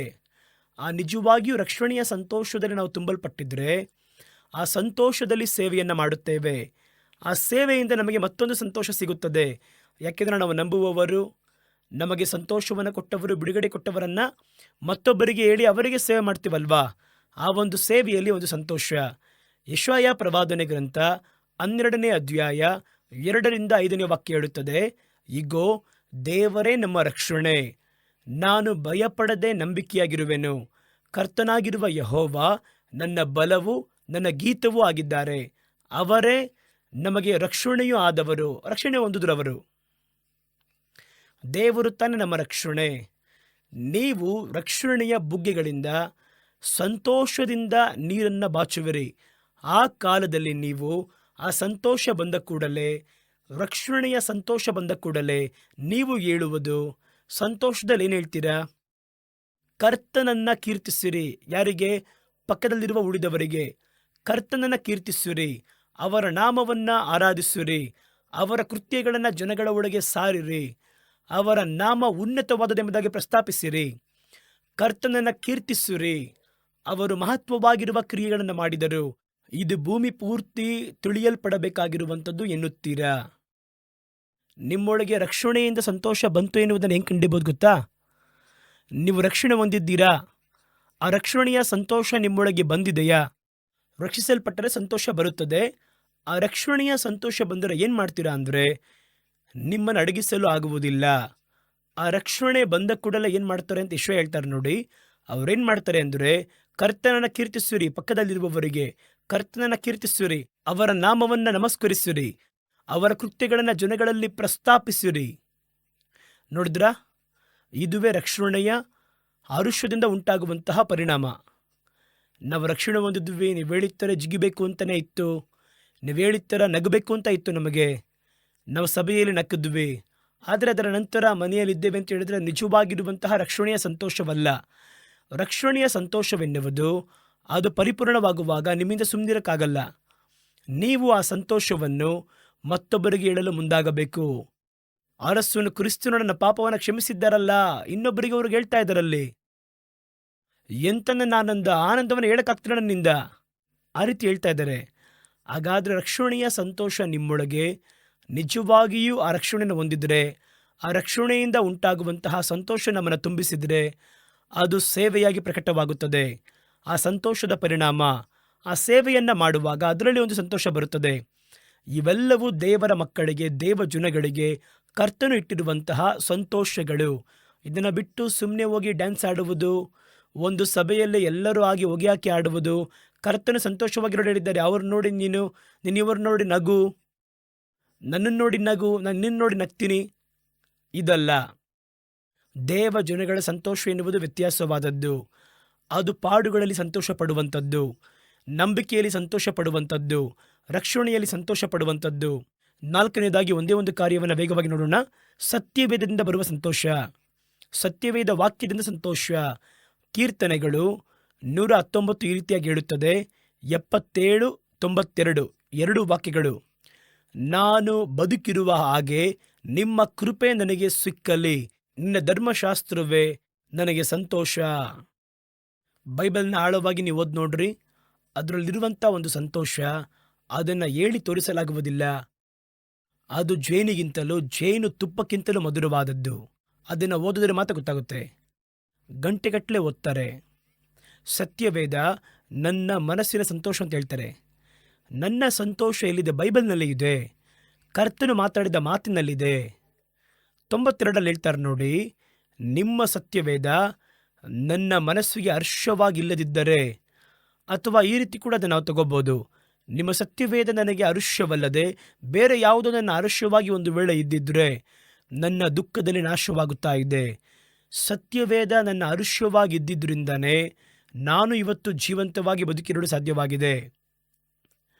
ನಿಮ್ಮ ಸತ್ಯವೇದ ನನಗೆ ಹರುಷವಾಗಿಲ್ಲದಿದ್ದರೆ ನನ್ನ ದುಃಖದಲ್ಲಿಯೇ ಸಾಯ್ತಾ ಇದ್ದೆ. ಸತ್ಯವೇದವನ್ನು ಬಿಟ್ಟು ಬೇರೆ ಏನೋ ಒಂದು ಕುಡಿಯುವಂಥದ್ದು, ಕುಣಿದಾಡುವಂಥದ್ದು, ಅಥವಾ ಹಾಡುವುದು, ಜಿಗಿಯುವುದು, ಇದುವೇ ನನ್ನ ಸಂತೋಷ ಎಂಬುದಾಗಿ ಒಂದು ವೇಳೆ ಇದ್ದಿದ್ರೆ ದುಃಖ ಬರಬೇಕಾದ್ರೆ ಮುಳುಗೋಗ್ತಾ ಇದ್ದೆ. ನಾನು ನನಗೆ ಯಾವುದು ನಿಜವಾಗಿರುವ ಸಂತೋಷ, ನನ್ನ ಬಿಡಿಸಲು ಇರುವ ಸಂತೋಷ, ಬಲಪಡಿಸುವಂಥ ಸಂತೋಷ ಎನ್ನುವುದನ್ನು ಅರಿತಿದ್ದೇನೆ. ನಿಮ್ಮ ಸತ್ಯವೇದ ಮಾತ್ರವಿಲ್ಲದಿದ್ದರೆ ನಾನು ನನ್ನ ದುಃಖದಲ್ಲಿ ಶಮನವಾಗುತ್ತಿದ್ದೆ. ನಾನು ಒಂದು ಕಾಲವು ನಿಮ್ಮ ಕಟ್ಟಳೆಯನ್ನು ಮರೆಯುವುದಿಲ್ಲ, ಅವುಗಳ ಮುಖಾಂತರವಾಗಿ ನೀವು ನನ್ನನ್ನು ಉಜ್ಜೀವಿಸ ಮಾಡಿದ್ದೀರಾ ಅಂತ ಹೇಳ್ತಾರೆ. ಯಾಕೆ ಸತ್ಯವೇದ ನಮಗೆ ಸಂತೋಷವೆಂದರೆ, ಸತ್ಯವೇದ ನಮ್ಮ ಆತ್ಮಿಕ ಆಹಾರ. ಸತ್ಯವೇದ ಹೇಳುತ್ತದೆ, ಇದು 2 ವಿಧವಾಗಿರುವ ಆಹಾರದ ಬಗ್ಗೆ ಸತ್ಯವೇದ ಹೇಳುತ್ತದೆ. ಏನಂತ ಕೇಳೋದಾದರೆ, ಮಕ್ಕಳಿಗೆ ಬೇಕಾಗಿರುವ ಆಹಾರ ಹಾಲು, ಮಕ್ಕಳಿಗೆ ಬೇಕಾಗಿರುವ ಆಹಾರ ಅದು ಕೂಡ ಸತ್ಯವೇದವೇ.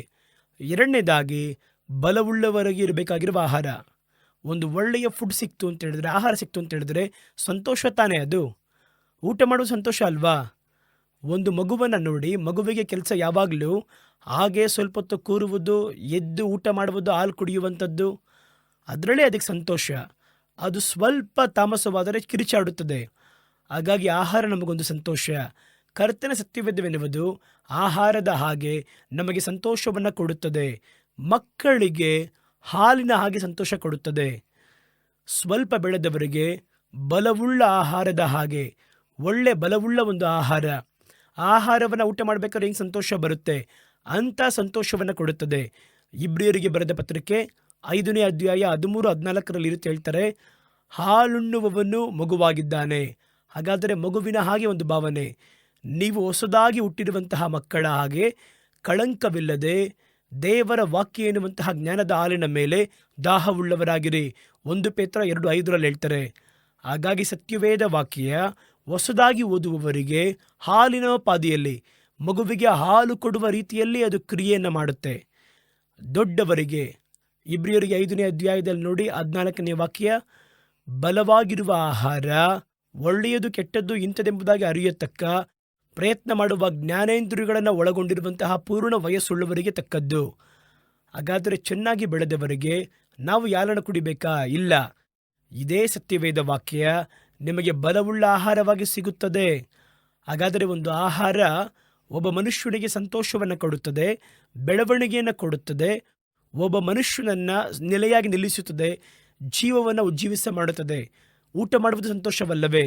ಅದರಲ್ಲಿ ವಿಧ ವಿಧವಾಗಿ ಬಗೆ ಬಗೆಯಾಗಿ ಊಟವನ್ನು ಮಾಡುವುದು ಒಂದು ಸಂತೋಷ. ಆ ರೀತಿಯಾಗಿ ಶರೀರದ ಪ್ರಕಾರವಾಗಿರುವ ಆಹಾರ ನಮಗೆ ಗೊತ್ತು. ನಮ್ಮ ಆತ್ಮಕ್ಕೂ ನಮ್ಮ ಪ್ರಾಣಕ್ಕೂ ಅಂಥ ಆಹಾರವನ್ನು ಕೊಡಬೇಕು ಅಂದರೆ ನೀವು ಈಗ ಊಟ ಮಾಡುವಂತಹ ಯಾವ ಆಹಾರದಿಂದಲೂ ನಿಮ್ಮ ಪ್ರಾಣವನ್ನು ಆತ್ಮವನ್ನು ತೃಪ್ತಿಪಡಿಸೋಕ್ಕಾಗಲ್ಲ. ಹಾಗಾಗಿ ಆತ್ಮದಲ್ಲಿ ಒಂದು ಸಂತೋಷ ಬರಬೇಕಂದರೆ, ಆತ್ಮದಲ್ಲಿ ಒಂದು ಹರುಷ ಬರಬೇಕೆಂದರೆ ಅದಕ್ಕೊಂದು ಆಹಾರ ಉಂಟು. ಅದುವೇ ದೇವರ ವೇದವಾಕ್ಯ. ಅದನ್ನು ತಿನ್ನುವಾಗ, ಅದು ಆಹಾರವಾಗಿ ಒಳಗೆ ನಿಮ್ಮಲ್ಲಿ ಕ್ರಿಯೆ ಮಾಡುವಾಗ ನಿಮ್ಮ ಆತ್ಮದಲ್ಲಿ ಒಂದು ಚೈತನ್ಯವನ್ನು ಉಂಟು ಮಾಡುತ್ತದೆ. ಹಾಗಾಗಿ ನಮಗೆ ಏನೆಲ್ಲ ನೋಡುತ್ತೇವೆ ಬಹಳ ಇದೆ, ಇನ್ನು ಹೇಳಬೇಕು ಅಂದರೆ ಹೇಳ್ಬೋದು. ಏನೇನು ನೋಡಿದ್ದೀವಿ ನೋಡಿ. ಪಾಡು ಪಡುವುದರಿಂದ ಬರುವಂಥ ಸಂತೋಷ, ನಂಬಿಕೆಯಿಂದ ಬರುವಂಥ ಸಂತೋಷ, ಸೇವೆ ಮಾಡುವುದರಿಂದ ಬರುವಂಥ ಸಂತೋಷ, ಅನಂತರ ದೇವರ ವಾಕ್ಯದಿಂದ ಬರುವಂತಹ ಸಂತೋಷ, ನಂಬಿಕೆಯಿಂದ ಬರುವಂತಹ ಸಂತೋಷ, ಇವೆಲ್ಲ ಒಂದು ಸಂತೋಷಗಳು, ದೇವರ ಮಕ್ಕಳಿಗೆ ಕೊಡಲ್ಪಟ್ಟಿರುವಂಥ ಸಂತೋಷಗಳು. ಸಂತೋಷವಾಗಿರಿ, ಸಂತೋಷವಾಗಿರಿ ಎಂಬುದಾಗಿ ಹೇಳಿದ ಕೂಡಲೇ ನೀವು ಲೋಕದಲ್ಲಿ ಕಾಣಲ್ಪಡುವಂತಹ ಎಲ್ಲವನ್ನ ಇಟ್ಟು ಕರ್ತನೆ ಸಂತೋಷವಾಗಿಡಲು ಹೇಳಿದ್ರು, ಬನ್ನಿ ಊಟ ಮಾಡೋಣ, ದೇವರೇ ಸಂತೋಷವಾಗಿರೋ ಕೇಳಿದ್ರು. ಬನ್ನಿ ಹಾಗೆ ಹೋಗಿ ತಿರುಗಾಡೋಣ, ಸುತ್ತೋಣ, ಕರ್ತನ ತಾನೇ ಸಂತೋಷವಾಗಿರೋ ಕೇಳಿದ್ರು. ಸಭೆಯಲ್ಲಿ ಹೋಗಿ ಕುಣಿಯೋಣ, ಜಿಗಿಯೋಣ ಎಂಬುದಾಗಿ ಹೇಳಿ ನಮ್ಮ ಅಜ್ಞಾನವನ್ನು ಸೂಚನೆ ಮಾಡುತ್ತದೆ. ಅವರು ಹೇಳುವ ಸಂತೋಷವೆನ್ನುವುದು ಪಾಪ ಸಂತೋಷವಲ್ಲ, ಅನಿತ್ಯವಾದ ಸಂತೋಷವಲ್ಲ, ಶಾರೀರಿಕವಾಗಿರುವ ಸಂತೋಷವಲ್ಲ, ಅನ್ಯಾಯದಲ್ಲಿ ಪ್ರಿಯಪಡುವಂಥ ಸಂತೋಷವಲ್ಲ. ಇದು ಆತ್ಮಿಕ ಸಂತೋಷ. ಸತ್ಯವೇದದಲ್ಲಿ ಇನ್ನೂ ಬಹಳ ಇದೆ. ನಾನು ಆರಂಭಿಸಿದ್ದೇನೆ, ನೀವಿನ್ನೂ ಓದಿ ನೋಡಿ. ಜನಗಳಿಗೆ ದೇವರು ಹೇಳಿದಂಥ ಸಂತೋಷಗಳು ಯಾವುದೆಂಬುದಾಗಿ ನೀವೇ ಇನ್ನೂ ಸ್ವಲ್ಪ ಧ್ಯಾನ ಮಾಡಿ ನೋಡಿ. ದೇವರು ಮಾತಾಡ್ತಾರೆ. ನಮ್ಮ ತಲೆಗಳನ್ನು ತಗ್ಗಿಸಿ ಚಿಕ್ಕ ಪ್ರಾರ್ಥನೆ ಮಾಡಲಿದ್ದೇವೆ.